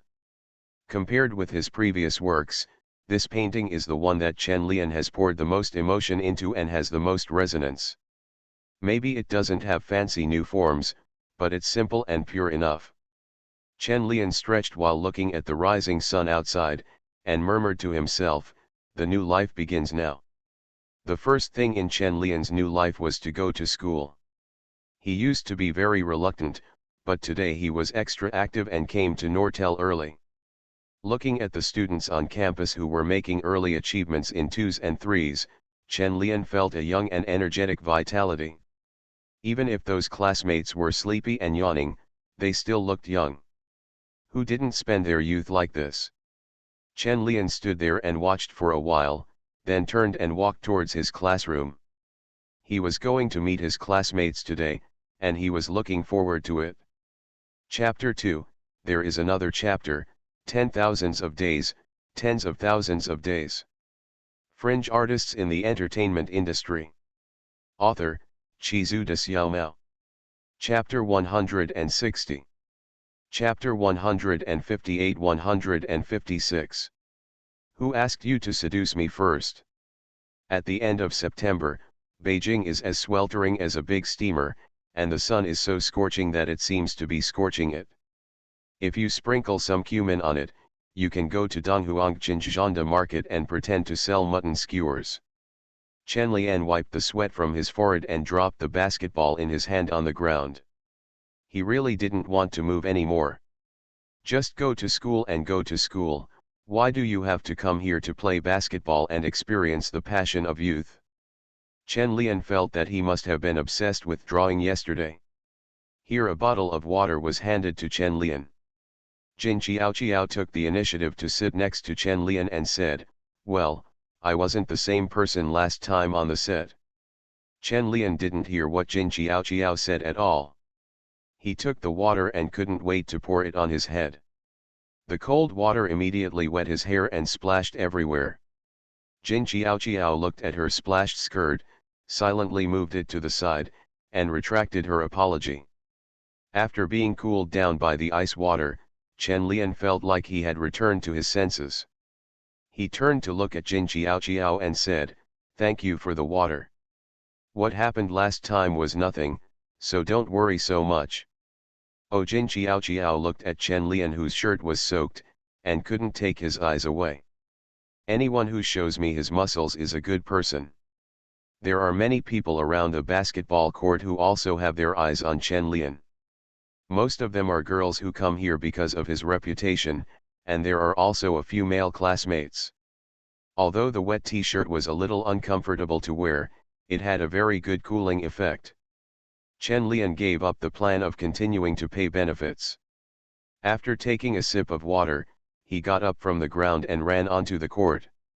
Sometimes men just like the feeling of being watched. No matter how old they are, as long as there is someone of the opposite sex next to them, they can't help but show off. Even in the morning of the gods in the parks of later generations, those old men who walk tremblingly but are so good on the horizontal bar can't help but spin a few more circles in the admiring eyes of the ants. Chen Lian on the court is like an old leader playing with his subordinates. The teammates around him will always pass it to him when they get the ball, and even the opponent's defense does not dare to get too close.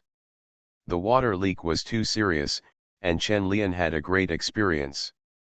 He scored 4 3-pointers in this moment. Except for Chen Lian, the classmates on the court had mixed feelings about this classmate who had become famous at a young age. They did not regard Chen Lian as a classmate from the bottom of their hearts, and it was difficult to regard him as a classmate.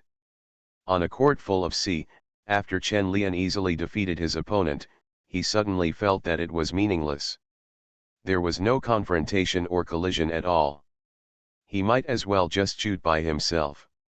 After playing for a while, Chen Lian lost interest, pulled up his t-shirt and wiped the sweat from his forehead, and said to several golfers, "You guys go ahead and play, I'll take a rest."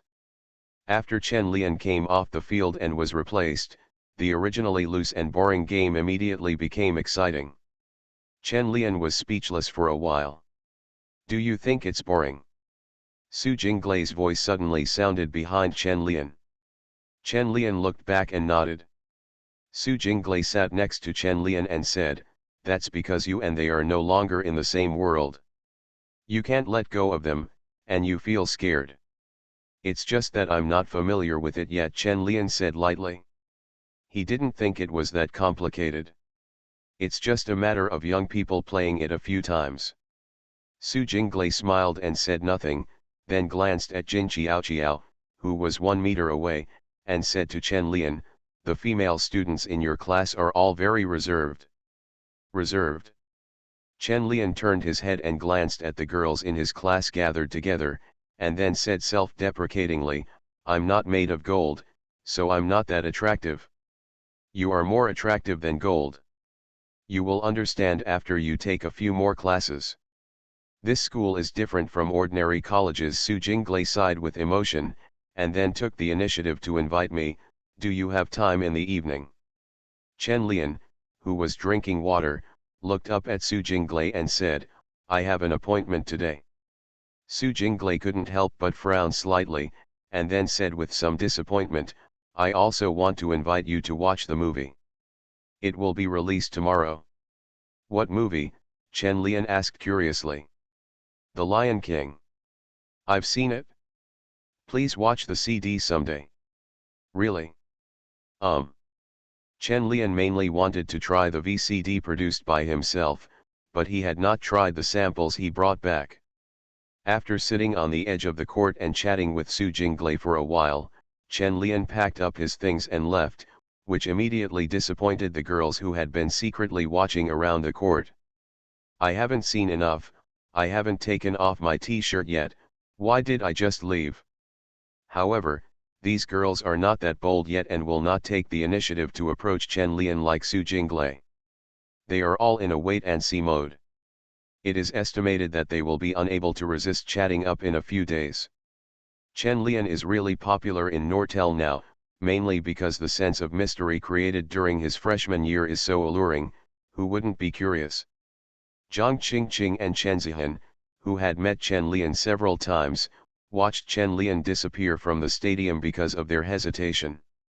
"I would have gone up to say hello if I had known. He even said hello to us when we were in class," Chen Zihan said with some annoyance. Zhang Qingqing looked at Chen Zihan's worthless look and couldn't help but joked, Have you fallen so quickly? How can I not? Chen Zihan denied it, then scratched Zhang Qingqing's waist and said, you just fell into trouble. You peeked at him more than a dozen times during class today. Zhang Qingqing blushed, but she didn't expect that her best friend would notice her little moves, and she immediately became angry and started to fight with Chen Zihan. Su Jinglei, who was sitting far away, looked at these schoolgirls who were still playing reserved, and couldn't help but curl her lips. None of these little losers can beat them. I really want to compete with Chen Lian's rumored girlfriends, that is the real exciting battlefield. Su Jinglei's fighting spirit was high at this time, and she had already begun to think about whether she should play straight ball next time she went to Chen Lian's house to watch The Lion King. Chen Lian, who came out of school, was in no hurry to go back and move. It wouldn't be too late to wait a few days before moving. It was better to finish the business now. A few days ago, Director Yang asked him whether he wanted to transfer to another school, but he hadn't replied yet. He couldn't keep putting it off, it would be too rude. In a sheep and scorpion restaurant on Kinmen Street, Chen Lian poured a cup of urquioto for Director Yang and said, Teacher Yang, I have thought carefully about what you told me last time for 2 days, but I still can't agree to transfer. Curator Yang couldn't help but asked anxiously, are you not moved? Don't you think about it anymore? No, I'm doing well at Nortel. Chen Lian shook his head and said, but if I take the postgraduate entrance examination in the future, I will definitely choose Kaffa first. Seeing Chen Lian being so determined, Director Yang said with some pity, I know you won't agree, but we have agreed that after graduating from Nortel, the postgraduate students must be in Central America. Chen Lian didn't notice the little trap in Director Yang's words, and nodded directly and said, don't worry, the graduate students will definitely go to Kaffa. Okay, then I'll be waiting. Director Yang immediately raised his cup and touched it with Chen Lian. Chen Lian, why do you feel like something is wrong? Forget it, drink and drink. After the two had a few drinks, the conversation started, and they talked about Chen Lian's previous interview assignment.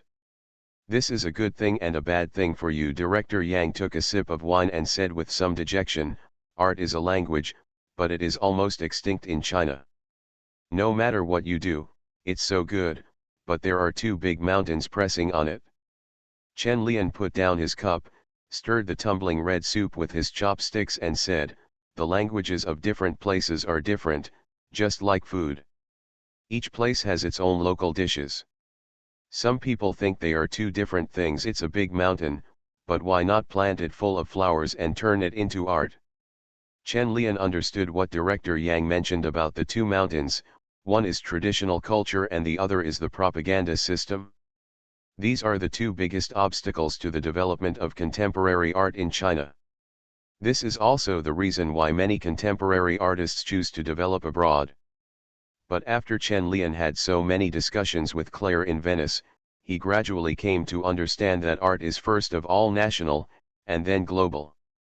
Domestic modern art always wants to put aside nationality and directly become international. Naturally, it will be suppressed by 2 mountains. Western criticism of modern art will first criticize itself, just like Claire's criticism of contemporary art. They want to regain the traditional nationality, but China always blindly absorbs Western things and abandons its own things. Curator Yang listened to Chen Lian's words and was stunned for a while before he raised his glass and said to Chen Lian, young people are still ideal and energetic, but I can't do it. I'm old, so let's not talk about drinking. Chen Lian raised his cup and touched it with Director Yang. After drinking it in one sip, he said, I'm not as energetic as you think. I just suddenly understood a truth. Everyone and everything need an anchor to support. Domestic modern art, you can't lose your own anchor and pick up someone else's. Curator Yang actually wanted to tell Chen Lian that he had lost his anchor.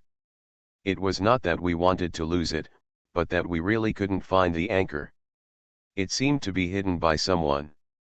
Being held in someone's hands turns the anchor into a mountain that cannot be lifted. However, Director Yang would not say these words. He did not want to dampen Chen Lian's good expectations and yearning for art. He only encouraged him while drinking with him. The dinner ended in a hurry. Director Yang was called home halfway through the meal. The married life of a middle-aged old man is really miserable. He answers his wife's phone call submissively, as if his wife can see him sitting across from him. Chen Lian felt particularly sympathetic to Comrade Lao Yang, and at the same time secretly determined not to get married until he died, unless he met a female goblin who subdued him, Elder Tang. After Director Yang left, Chen Lian originally planned to continue nibbling a few pieces of sheep and scorpions, but the princess kept calling. Chen Lian had no intention of continuing to eat, so he directly answered the phone, and before he could speak, he heard the princess's angry voice coming from the other end of the phone. Chen Lian. Why don't you answer my call? Do you want to draw a line between you and me? You're still not a man. Why didn't I just say a few words to you that day? Are you so vindictive? Listening to the princess's angry voice, Chen Lian picked up the cup and took a sip of wine, but still did not speak. The princess scolded her for a long time and saw that Chen Lian had no reaction at all. She immediately shouted angrily, Chen Lian, speak. Hearing that the princess was a little angry, Chen Lian put down his wine glass and said calmly, I've been drinking. I'm at No. Kinmen Street. Can you pick me up if you have time? There was silence on the other end of the phone for a while, and then the princess's disappointed voice came, I'll be there soon. After hanging up the phone, Chen Lian calmly picked up a piece of sheep scorpion and continued to eat. We are all friends. Just because you are a diva, you cannot lose your temper at will. Chen Lian will not wrong himself. After a while, De Ben, with a dark face, stopped at the door of the restaurant. The princess was sitting in the car and was about to call Chen Lian when she saw him slowly walking out, opened the door and got in. The princess looked at Chen Lian's slightly red cheeks and originally wanted to say a few words to him, but she still held back and started the car and left. Chen Lian didn't ask where the princess was going, and he didn't bother to ask where it would be different to go there on a lonely night. In the speeding car, Chen Lian lit a cigarette, as if thinking about something. The princess turned to look at him several times, and finally couldn't help but stop on the side of the road and said, Why are you so cold to me? Are you treating Wang Zuxian? Where has your tenderness gone? Chen Lian turned to look at the princess and said, You are thinking too much, I am just thinking about something. Then why did you hang up on me yesterday? Did you hang up several times today? The princess asked angrily. Chen Lian threw the cigarette butt out of the window and said, I was drawing last night and in class today. Your phone call is so unlucky. After hearing Chen Lian's explanation, the princess had no doubts and just pursed her lips. She didn't know whether she was angry at herself for her bad luck or because she felt that she was not as important as she thought. Now you understand that it's hard to be a friend. Chen Lian looked at the princess and said, Friends will not tolerate you unconditionally like a lover. They have their own lives and their own emotions and tempers, so you still have to be good to me. Friends. After listening to Chen Lian's words, the princess couldn't help turning her head and scolding, Why didn't you say this when you were in the peninsula? Don't you think it's a little late now? Well, who asked you to seduce me? I have no determination. 3 chapters, over 10,000 per day, go to sleep. Fringe artists in the entertainment industry. Author, Chizu de Xiaomao. Chapter 161. Chapter 159-157. The wind is so noisy tonight. Tonight's evening wind was a bit swift, with a hint of water vapor, and there were a few muffled thunders in the dark clouds. Chen Lian spread his fingers and put it out the car window to feel it. The wind speed was almost b-, which was a little worse than the princess next to him. It seemed that the rain would not be heavy tonight. The sulking princess didn't know that Chen Lian was planning her in her mind.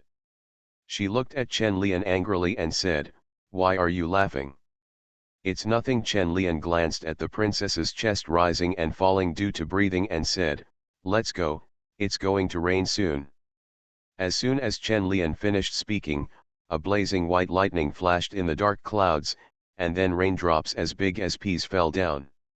Many pedestrians without umbrellas on the street immediately panicked and began to hide from the rain. However, the rain fell very quickly and heavily, and many pedestrians who had no time to escape became drowned rats. Looking at the pouring rain outside, the princess really wanted to throw Chen Lian out and turn him into a drowned rat. It's best to kill this bastard with a thunderbolt. At the Peninsula Hotel, he called someone darling and coaxed him to sing to him, but then he turned around and stopped answering his phone calls. The princess watched Chen Lian roll up the car window, and couldn't help but press it down again. Watching the raindrops splashing on his face, she finally smiled, snorted, restarted the car, and disappeared into the night. Women are all petty. Chen Lian was shirtless, wiping the rain on his head with a towel. When he saw that the princess had taken away his t-shirt to protect him from the rain, he couldn't help complaining, "You can't prepare it in the car an umbrella." "I've prepared it, I don't want you to use it." The princess sat on the edge of the bed with her legs crossed and looked at Chen Lian's unlucky look, and couldn't help but laugh heartily. So it was intentional?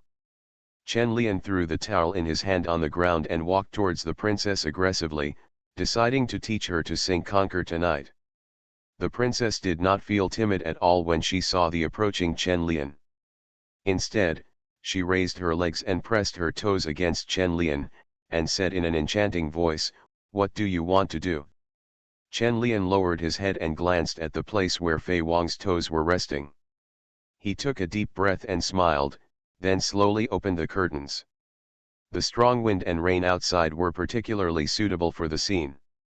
"The queen is so amazing, I have to teach you how to behave tonight." "Yeah. What are you doing?" "It hurts." "Try patting it again."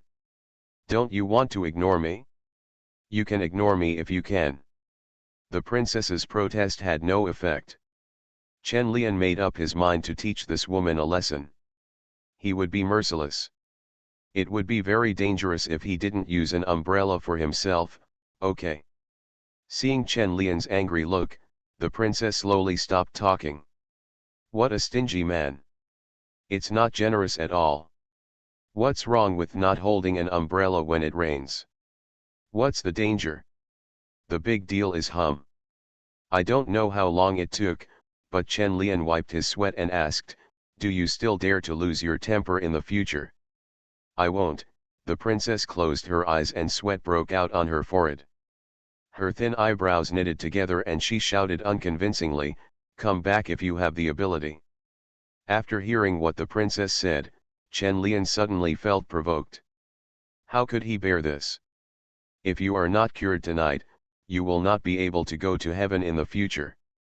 The rain was still falling outside, very heavy and dense. The raindrops made a pitter-patter sound on the windows, and the accompanying wind also made a whining sound. After an unknown period of time, a blazing white lightning suddenly emerged from the clouds, in the dark, leaving a unique mark in the dark sky. It took 2 seconds before a mournful howl came out, as if struck by lightning. Tick. Raindrops fell along the eaves and fell to the ground. The courtyard was already in a mess. The destructive power caused by a violent storm was still considerable. The princess was lying on the bedside, looking at the raindrops slowly falling outside the window, and said in a hoarse voice, "It's raining heavily tonight." Chen Lian lit a cigarette and looked at the room, which was also in a mess. He picked up the blankets and clothes thrown on the floor and threw them on the bed, covering the princess's body. After this rain, the weather will get cooler. Chen Lian walked to the window and opened it to let the breeze from outside blow in and disperse the strange smell in the house. The princess lit a cigarette without saying a word. She held the cigarette beautifully between her thin fingers. She took a long puff before looking up at Chen Lian and asking, "What are you going to do in the future?" "What should I do?" Chen Lian looked back at the princess and then understood what she meant. He flicked the ashes and said, I haven't thought about it. I'm only in my 20s. Who knows what will happen in the future? Oh, have you ever thought about getting married? The princess asked directly. Chen Lian threw the cigarette butt out a little irritably, watching the scarlet cigarette butt extinguished in the rain, and then said slowly, I never thought that marriage is not suitable for me, nor is it suitable for you. The princess was stunned for a moment, frowned and said, do you think I can't be a good wife and mother? There are many things you don't think you can do well. Can you really do it? Chen Lian asked. The princess was stunned, watching the cigarette burning slowly on her fingertips, and after a while she said, maybe, but I have to try. Marriage is not love. Chen Lian walked up to the princess, took away the cigarette and threw it into the ashtray before saying, the cost of trial and error is very high, and I will not joke about this kind of thing. The princess pushed herself up and sat up, looked into Chen Lian's eyes and asked, why are you so afraid of getting married? I'm not afraid, I am, Chen Lian defended stiffly. The princess stretched out her hand and pressed Chen Lian's lips and said, don't lie, I can see that you are scared. Chen Lian was silent. He didn't know why he resisted or why he was afraid. In short, he just didn't want to. Thinking of the word marriage made his head hurt. Forget it, I won't ask you, I haven't thought about it myself. The princess sighed, put her arms around Chen Lian's neck, put her chin on his shoulder and said, actually, I haven't thought about what it's like to get married. Then don't think about it, just go to sleep. You still have the strength. Who are you looking down on? Marriage is never a light word. It is easy to say it, but difficult to do it. Chen Lian feels that he does not have that ability. Maybe he will consider it when he has an epiphany one day. The weather after the rain was indeed much cooler. It seemed that all the autumn tigers had been taken away by the rain. Chen Lian stepped into the early morning sunshine and came to school. Good morning, everyone. Chen Lian looked at the classmates in the class and said hello. Morning, all the students in the class replied, and then looked at where Chen Lian would choose to sit. Chen Lian looked around and saw there was an empty seat in front of Jin Qiao, so he walked over and sat down. A few female students who deliberately sat alone felt a little disappointed, but when they saw Chen Lian sitting next to Fu Dalong, they felt a little comforted. The quality of class 94 is pretty good, and there are quite a few of them that Chen Lian can name. Not to mention the female classmates. Among the male classmates there were several acting talents that impressed Chen Lian deeply. Needless to say, Fu Dalong's acting skills are also great, and Cheng Chuang is also very good, the one who plays the roaring dog. Of course, there are more who can't be named. It's already amazing how many stars can come out of one class. But now Chen Lian is the most famous person in the class. Even though he had 2 classes yesterday and everyone knew him, they still couldn't help but look at him curiously. The male students in the class seemed to be shy and introverted, and no one came up to get close to Chen Lian. Fu Dalong and Cheng Chuang, who Chen Lian was more interested in, were even more introverted. Chen Lian looked at Fu Dalong, who was suffering from hair loss at a young age, and nodded, and wanted to recommend some folk remedies to him. There are still a few minutes until class starts. Everyone is waiting for the teacher to come over. Chen Lian leans back in his chair and looks back at Jin Qiao behind him and asks, what class are you going to have today? Teacher Li's body and Teacher Kui's performance. After Jin Qiao answered, she took out a piece of paper from her notebook and handed it to Chen Lian and said, this is the class schedule for this semester. Take it and use it. Chen Lian took it and glanced at it, which looked like a newly copied timetable, and said with a smile, thanks, we are still old acquaintances. The other students in the class don't like me very much. Jin Qiao couldn't help but glance at the corner of her mouth and whispered, no, it's just that in our eyes you are just like those great directors. Who dares to talk to you casually? Chen Lian, do I look cold? Yeah, Jin Xiao nodded, and then said, "It'll be fine when you get familiar with it." Chen Lian sighed. He thought he would be very popular when he came to school, but he didn't expect that there would be a barrier. Zhang Qingqing and Chen Zihan, who were sitting in front and to the left of Chen Lian, secretly glanced back at Chen Lian, but unexpectedly they were noticed by Chen Lian. Looking at Chen Lian, the two most beautiful female classmates in the class, he nodded proactively and said with a smile, "Thank you for helping me show the way last time." "You're welcome." Zhang Qingqing and Chen Zihan shook their heads. Seeing that Chen Lian was not that difficult to get along with, they turned around and started chatting with him. Fu Dalong, who was sitting next to Chen Lian, looked at the few people who were chatting happily, opened up his chat box and joined in the chat. In just 2 or 3 minutes, the unfamiliarity between the few people dissipated a lot. Chen Lian glanced at Kui Xingqian, who appeared at the door of the classroom with a lesson plan, and took the initiative to end the topic. "Teacher Kui is here, let's talk next time." Zhang Qingqing and Chen Zihan quickly turned around and looked at Kui Xingqian walking onto the small stage. Kui Xingqian stood on the stage and immediately saw Chen Lian, a student who appeared in his class for the first time. He couldn't help but look at it for a few times before putting down the lesson plan in his hand. Kui Xingqian also had a strange feeling in his heart. One of his students was an artist who was a very good artist. Was he qualified to teach him? Looking at Kui Xingqian on the stage, Chen Lian stood up and introduced himself, and then said, "Teacher Kui, I have been unable to come to class before. I'm sorry. I will try my best to catch up with everyone's progress in the future." Catching up? Don't praise them, just don't crush them.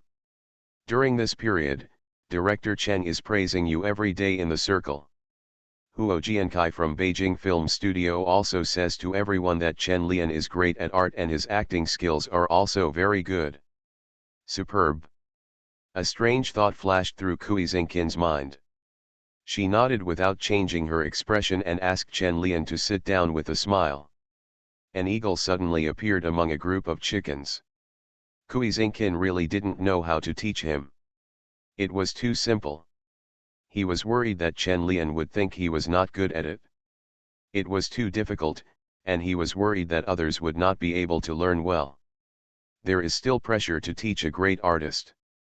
Kui Xingqian struggled for a while and decided to take the class at the original pace. He could not delay the study of other students because of one person. And it seems that Chen Lian doesn't need to teach, he just needs to be a leader sitting in the classroom to listen to the class. Chen Lian, the leader, originally had some expectations for the class, but he felt bored after not persisting for a while. The class was too basic and simple, just like a doctoral student attending a freshman class. Kui Xingqian, who was lecturing, looked at Chen Lian's bored and dazed look. The corners of his eyes twitched and he resisted the teacher's instinct.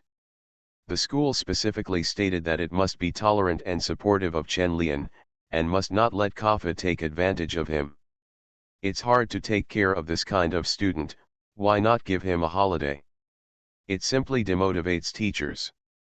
Today we will continue reading. This is the first chapter. The next 2 chapters will still be late. You can get up and read them tomorrow morning. You are listening to Novels at Bless Up channel. Wish you happiness and luck. Please subscribe to receive new novels. How do you feel about this novel? Please like and leave a comment. Fringe artists in the entertainment industry. Author, Chizu de Xiaomao. Chapter 162. Chapter 160-158. Chen Lian, I won't act. In the spacious and bright practice room, the entire wall of mirrors makes the room's reflection even larger. There are slender legs hanging on several poles, and the picture is particularly beautiful. The bars were all occupied by girls, and the boys could only sit down on the ground and press their feet against the front to perform leg presses. Chen Lian, who didn't bring any training clothes, leaned against the wall and admired the girls pressing their legs, listening to Li Qiji's ramble. I heard from Xiao Kui that you have been in a daze in class. I know that the things taught now are relatively basic, but it will not hurt you to listen more. You haven't studied systematically before, so you must be lacking in concepts and foundations.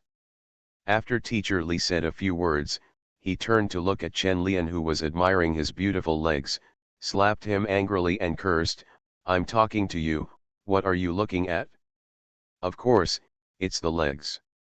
They are long and thin, but I don't know if they are white or not. The loose training clothes cover them too tightly." Chen Lian turned his head and looked at Li Qiji and said, "Teacher Li, I understand what you said, and I will listen to the class carefully in the future." Hearing what Chen Lian said, Li Qiji stopped nagging. If the school hadn't wanted Chen Lian to be poached, he would have given Chen Lian a hard time. It's not because of how good Chen Lian is, it's mainly because if he is taken away by Central Academy of Fine Arts, it will make the school look bad. There are only a few art colleges in Beijing. If Chen Lian is taken away, Nortel will probably laugh to death. Li Qiji sighed inwardly, patted Chen Lian on the shoulder and said, "Go and help your classmates warm up by pressing their legs. Remember to bring your training clothes to class next time." "Okay, I got it," Chen Lian responded, looking at the female classmate who had a pole to help her legs with some pity, and walked helplessly towards the group of smelly men, with a look of disgust on her face. A minute later, bursts of ghostly cries and howls were heard in the classroom. "It's broken. It's broken. Find someone else, Folda Dragon needs your help." Classmate Chen Lian, I'm already warmed up. I don't need your help anymore. You can help Cheng Chuang. I don't need it either. Don't press on me. My waist. Chen Lian, who was eager to help others, worked hard for more than 10 minutes. He looked at the male classmates lying on the ground with expressions of despair on their faces. He clapped his hands with satisfaction, walked to Teacher Li with his hands in his pockets and said, "Teacher, mission accomplished." Li Qiji's eyebrows twitched. He felt that those boys had been tortured by Chen Lian, and he felt particularly sympathetic. However, it is easier for boys to mingle in this way, which is helpful to promote feelings among classmates and strengthen Chen Lian's sense of belonging to the school. Li Qiji felt much better after thinking this way, so he clapped his hands and shouted to them, "Get up and get ready for class." The only free person was sitting in the corner of the practice room, holding his chin and watching them practice. He suddenly missed Teacher Joji a little. "I haven't danced for a long time. I don't know where Teacher Joji is now. I'll call him later and ask." Just when Chen Lian was wandering, the phone in his pocket suddenly rang. Everyone in the practice room turned their attention. Chen Lian quickly took out his cell phone and was about to hang up. But when he saw that it was Director Cheng, he hesitated and said to Li Qiji, "Teacher, Director Cheng's phone number should be for the movie regarding the reshoots, can I go out and pick them up?" When Li Qiji heard the call from Director Cheng, he waved to Chen Lian and motioned for him to go out and answer the phone. After Chen Lian left, the practice room suddenly became lively, and everyone couldn't help sighing. Chen Lian has already made a movie directed by Cheng. "I'm so envious," Zhang Qingqing said with some envy. Chen Zihan also nodded, looked at Zhang Qingqing and said, "I still envy you. You have acted in at least 2 TV series. I haven't filmed one yet." When there was no Chen Lian, the enviable object in the class was Zhang Qingqing, who had already starred in 2 TV series. Now that Chen Lian is back, this envious object has been replaced. Zhang Qingqing glanced at Chen Lian, who was answering the phone outside the door, and said quietly, "What's the use of a TV series? That's Director Cheng. I heard that his movie will also participate in Cannes, and it is very likely to win the award again." Cannes, Chen Zihan sighed with some longing, and then said, "I guess even Chen Lian doesn't like it. I am mainly engaged in art, and acting is probably just a boring way to pass the time." "I feel the same way, but if you are so good at playing tickets, you can't let people live," Zhang Qingqing muttered depressedly, Looking at Chen Lian, who had already finished the phone call and walked in to talk to teacher Li, she raised her eyebrows curiously. "Ears, I want to gossip about why Director Cheng called Chen Lian. You said Director Cheng asked you to make up the shots." Li Keji frowned and then asked, "How long will it take? You have only been in class for 2 days and you have to take leave again." Chen Lian shrugged his shoulders and said, "How about I call Director Cheng and tell him that I can't go on? In fact, I don't want to reshoot." "You're irritating me." Li Keji glared at Chen Lian, and then said angrily, "You should go early and come back early, otherwise you can't attend classes honestly for a few days." Although Chen Lian didn't want to reshoot, he was still willing to accept Director Cheng's torture instead of going to class. Moreover, Director Cheng also said on the phone that he had other things to do with him and wanted to meet and chat with him. The last time Chen Lian won the second male role of singing in the middle of the night, Director Cheng helped behind the scenes, and Chen Lian thought he was here to repay the favor. I just don't know what Director Cheng wants. If Chen Lian can help, he will definitely help, so it's just a return of favor. But there is no rush to go to Suzhou for reshoots. Others will arrive in 3 days, and Chen Lian can take the opportunity to take a few more days off. Zhang Qingqing, who overheard the conversation next to her, felt sad. Director Cheng asked you to reshoot, but you still seem to be indifferent. It's really irritating. Zhang Qingqing glanced at Chen Lian resentfully, which made Chen Lian feel puzzled. It seemed that he had not provoked her.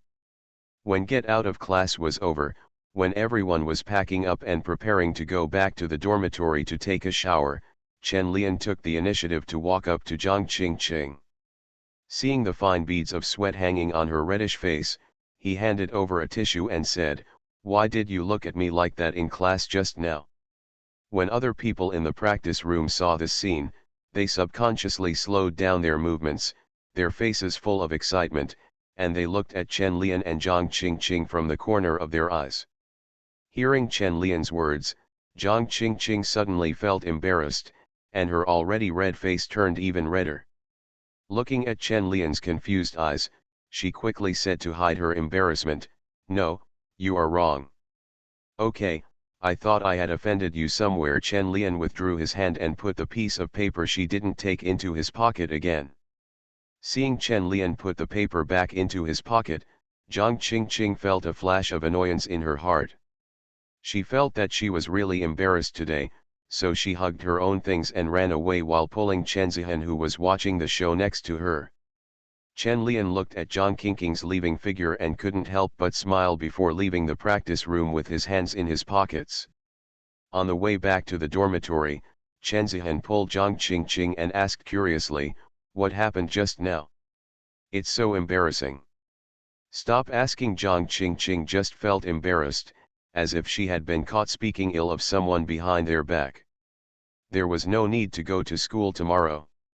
Chen Lian felt that he had regained his energy again. When he went back to move in the evening, he was full of energy. Uncle Chi sat in the yard and watched Chen Lian come out of his house carrying a suitcase. He took a puff of a cigarette and said, "You are not young anymore. Now that you have moved out, you are an adult. Don't cause trouble in the future." Chen Lian hummed and did not argue that he had stopped causing trouble a long time ago. He sat on the box and smoked a cigarette with Uncle Chi before carrying the box and leaving.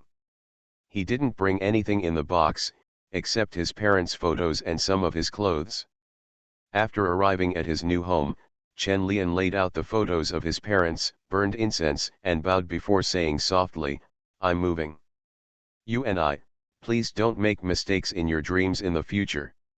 Chen Lian is a staunch materialist, but he still can't help but change his camp when faced with a deceased relative. Most Chinese people are like this. No matter how staunch a materialist warrior they are, they will say God bless them many times in their lives or hope for their deceased relatives. Be able to be happy in the next life. After finishing the incense, Chen Lian put his things away, took out his bank book, and couldn't help but sigh when he saw that there was more than 30,000 yuan left on it. How long has it been since then? There are only 30,000 yuan left in the deposit of more than 6 million yuan. The gamblers in the stock market are not losing as fast as him. However, more than 30,000 yuan is enough for Chen Lian, and it can be used for a long time. He has nothing to spend money on, just food and drink. Chen Lian was sitting on the balcony drinking beer, looking at the grey moon in the sky, and suddenly felt a little emotional. It had been 2 years since he came to this world. His life in the past 2 years had been wonderful, but he always felt that something was missing. Playing art, making movies, and even making money give Chen Lian a feeling of emptiness, like stepping on cotton, with the risk of collapse at any time. Chen Lian knew that he was very talented and could create many works soon after being exposed to art, but this talent gave him a very false feeling. Because he knew that his artistic accomplishment was not enough, and he did not even recognize dozens of styles and schools of oil paintings, large and small. Maybe it's time to settle down and study, but it's not about acting. There's no need to continue learning this stuff. I've been studying for a lifetime, and I can't learn anything anymore. After thinking for a while, Chen Lian decided not to touch art in the next period of time, control his creative desire, and calm down to study hard. Just film and film if you have nothing to do. This is relatively simple. In the 1990s, there were still very few mainland film projects. A large number of actors went to make TV series. It wasn't that they didn't want to make movies, but they were really struggling to find resources. Just when Chen Lian finished his beer and was about to go to bed, his cell phone rang suddenly. Chen Lian picked it up and saw that it was Wang Xiaohui. He picked up the phone and asked, "Have you returned to China?" "Yes, I just got off the plane today." Wang Xiaoshui's voice was a little excited. He seemed to have drank a lot, and there were many people talking around him. Chen Lian moved the phone slightly away from his ear, and then asked, "How was the movie? Did you win an award in the end?" After returning to China, Chen Lian stopped paying attention to things in Venice, and he didn't know whether the film won an award in the end. "I got it. It's just the Association Award, the Catholic Humanities Concern Award." Wang Xiaoshui's voice lowered slightly, and then he said to Chen Lian, "My friend wanted to celebrate with me. I wanted to call you, but I forgot to charge the phone before." Chen Lian thought Wang Xiaohui wanted to invite him to get together, so he said directly, "Congratulations, you can get together, I'm ready to go to bed." Wang Xiaohui looked at his friend who was winking at him, coughed and said, "Okay, by the way, do you have time tomorrow? My friend has a movie that is looking for actors, and I think you are quite suitable." Chen Lian crossed his legs, feeling that he was lucky. Just when he thought that there was no chance of finding him, Wang Xiaohui came to deliver pillows. The princess's black stockings are indeed magical. "Who is the director?" "What movie?" Chen Lian asked curiously. Almost all of Wang Xiaoshui's friends are directors from the 6th generation, and they are all famous for making banned films. When Wang Xiaohui heard Chen Lian's question, he turned around and gestured to his friends who were bragging behind him. After they calmed down, he said, "Zhongyuan, East Palace and West Palace, have you read Wang Xiaobo's novel of the same name? It's an adaptation of it. Wang Xiaobo is the screenwriter of this film. If this movie is really released successfully, it is hard to say how much stereotypes it will bring to the public." Chen Lian thought for a while and said directly, "Sorry, I just remembered that I may not have much time recently and have to reshoot director Cheng's movie." "It's okay, as long as you are willing to act, we can wait." Chen Lian, who Wang Xiaohui didn't hear, pushed back and continued. Chen Lian couldn't help coughing and said, "What, I really don't have time. Why don't you ask other people? I think that Hu Jun is very good. It's better not to interfere with this movie, let Hu Jun shine, and it can also lay the foundation for Lan Yu, otherwise how can he win the Best Actor award?" Hearing Chen Lian's words, Wang Xiaoshui's head was a little hot because of the alcohol, so he continued without thinking too much, Lian, this is a very good subject. How about we meet tomorrow and talk in person? Hey, you're too drunk to hear rejection, right? Chen Lian raised his forehead and said, okay, let's talk about it when we meet tomorrow. If you refuse in person tomorrow, let's see what you say. I fell asleep while checking information before. This is the second chapter. I still have 2,000 words to go. I'll write it tomorrow at noon. I'm exhausted. I won't miss it. Fringe artists in the entertainment industry. Author, Chizu de Xiaomao. Chapter 163. Chapter 161 159. You are sexier than Hu Jun. The silky autumn rain brings comfortable moisture to the dry air, and the gloomy sky has a hint of coolness, making people feel very comfortable. Chen Lian lay in bed like a crotch and didn't want to get up at all. This kind of weather was the best time to go back to sleep. It was rare to have such a comfortable time. Chen Lian just wanted to lie in bed and be a salted fish. The noisy phone kept ringing but didn't give Chen Lian a chance to make salted fish. It seemed that he couldn't see how depressed he was and urged him to get up quickly. Chen Lian took out the phone from the bedside and glanced at it, then weakly answered the call and called out. Gong Li on the other end of the phone had cucumber slices on her face. When she heard Chen Lian's voice, which sounded like her kidney energy was insufficient, she couldn't help but frown slightly, and the cucumbers fell off her forehead. Who are you with? You can't be more restrained and damage your body at such a young age. Gong Li looked like she was thinking about Chen Lian's health.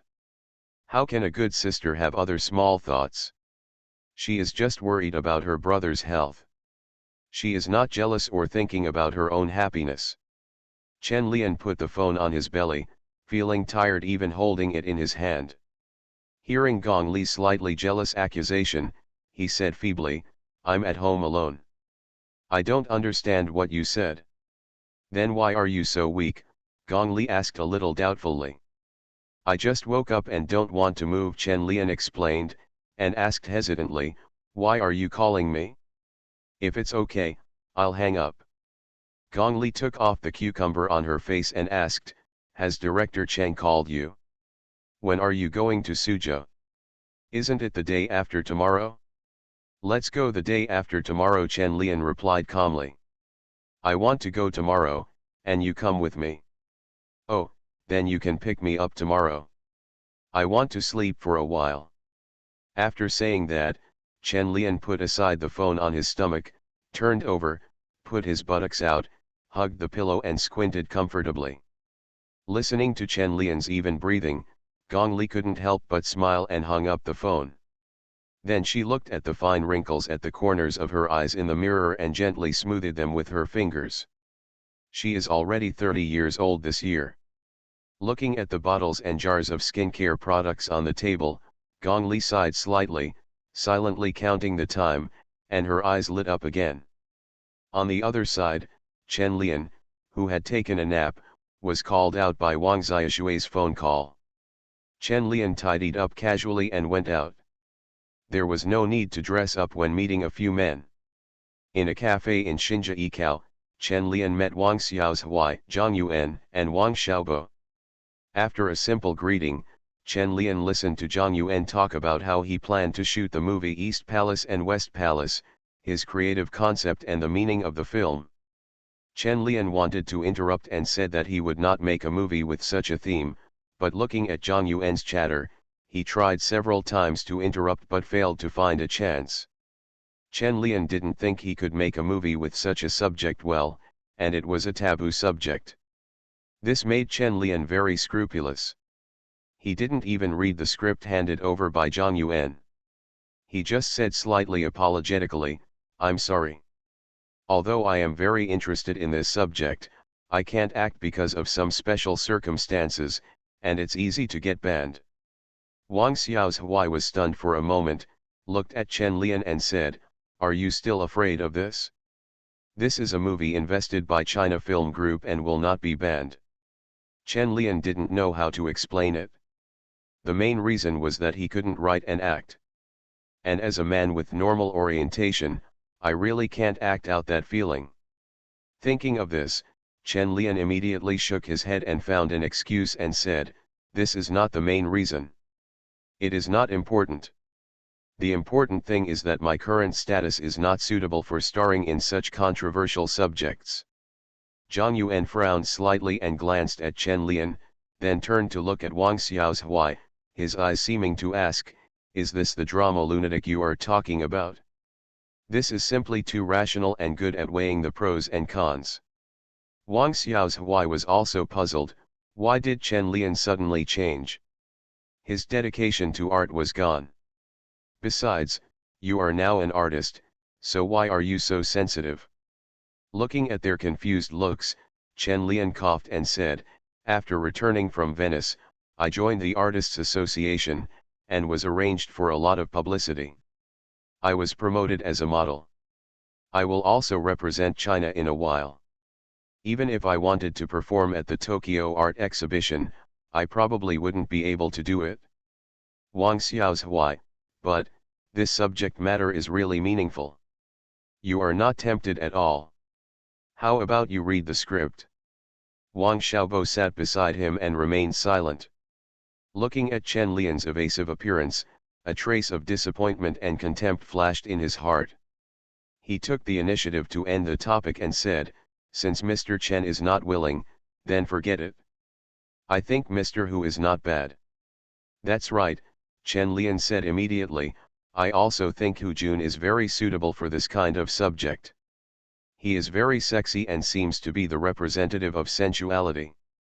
Wang Xiaohui and Zhang Yuan, who have watched Extremely Cold, really want to say that you are sexier than Hu Jun. If this is broadcast, it will probably capture the hearts of a large number of viewers. It's such a shame not to do gay themes.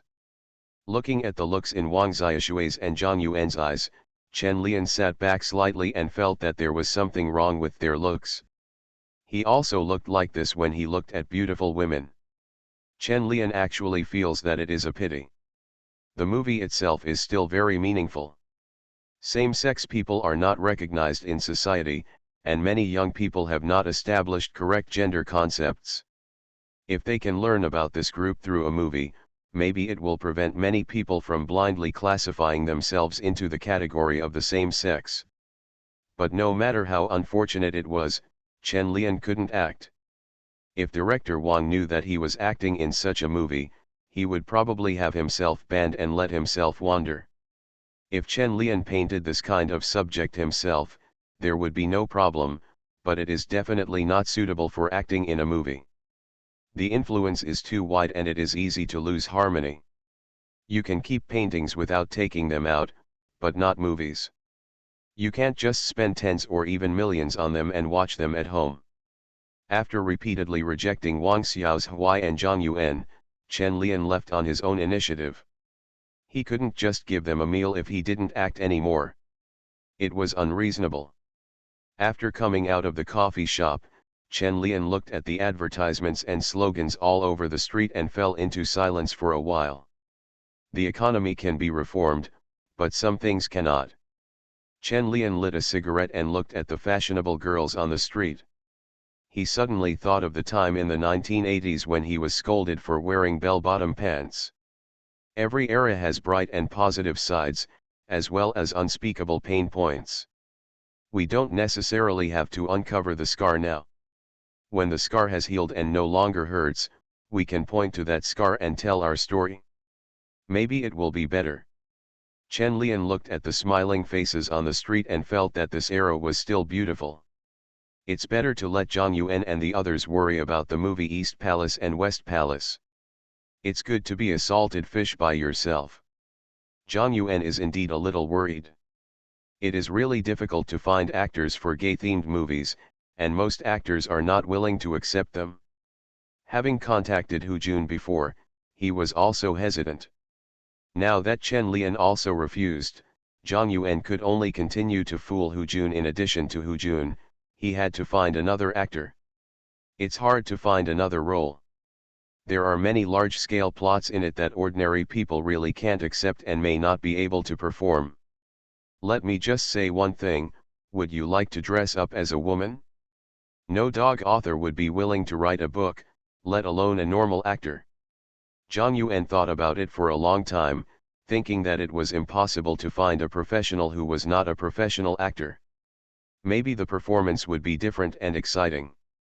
The next morning, at the gate of the community, Chen Lian looked at Gong Li, who seemed to be a few years younger. He looked at her face curiously and asked, "Sister, are you taking the elixir behind my back?" You," Gong Li slapped Chen Lian angrily, and then asked a little arrogantly, "Do I look good today?" "Sister has always been good looking, but today I can't call you sister."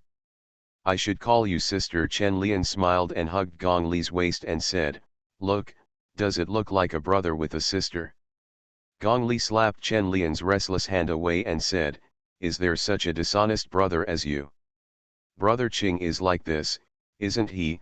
Chen Lian said with a playful smile. Gong Li gave Chen Lian a flirtatious look and didn't bother to care about his hand holding her. She put on her sunglasses and said, "Be careful later and don't be seen, otherwise we will definitely make headlines." Chen Lian said nonchalantly, "Just go up." The gossip has spread all over the circle. It doesn't make any difference whether you go up or not. Seeing that Chen Lian was not afraid, Gong Li felt a flash of happiness in her heart, and took the initiative to hold Chen Lian's hand and said, "Then if we are really photographed, I will rely on you for the rest of my life.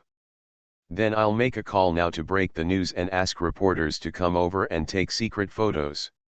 "Screw you."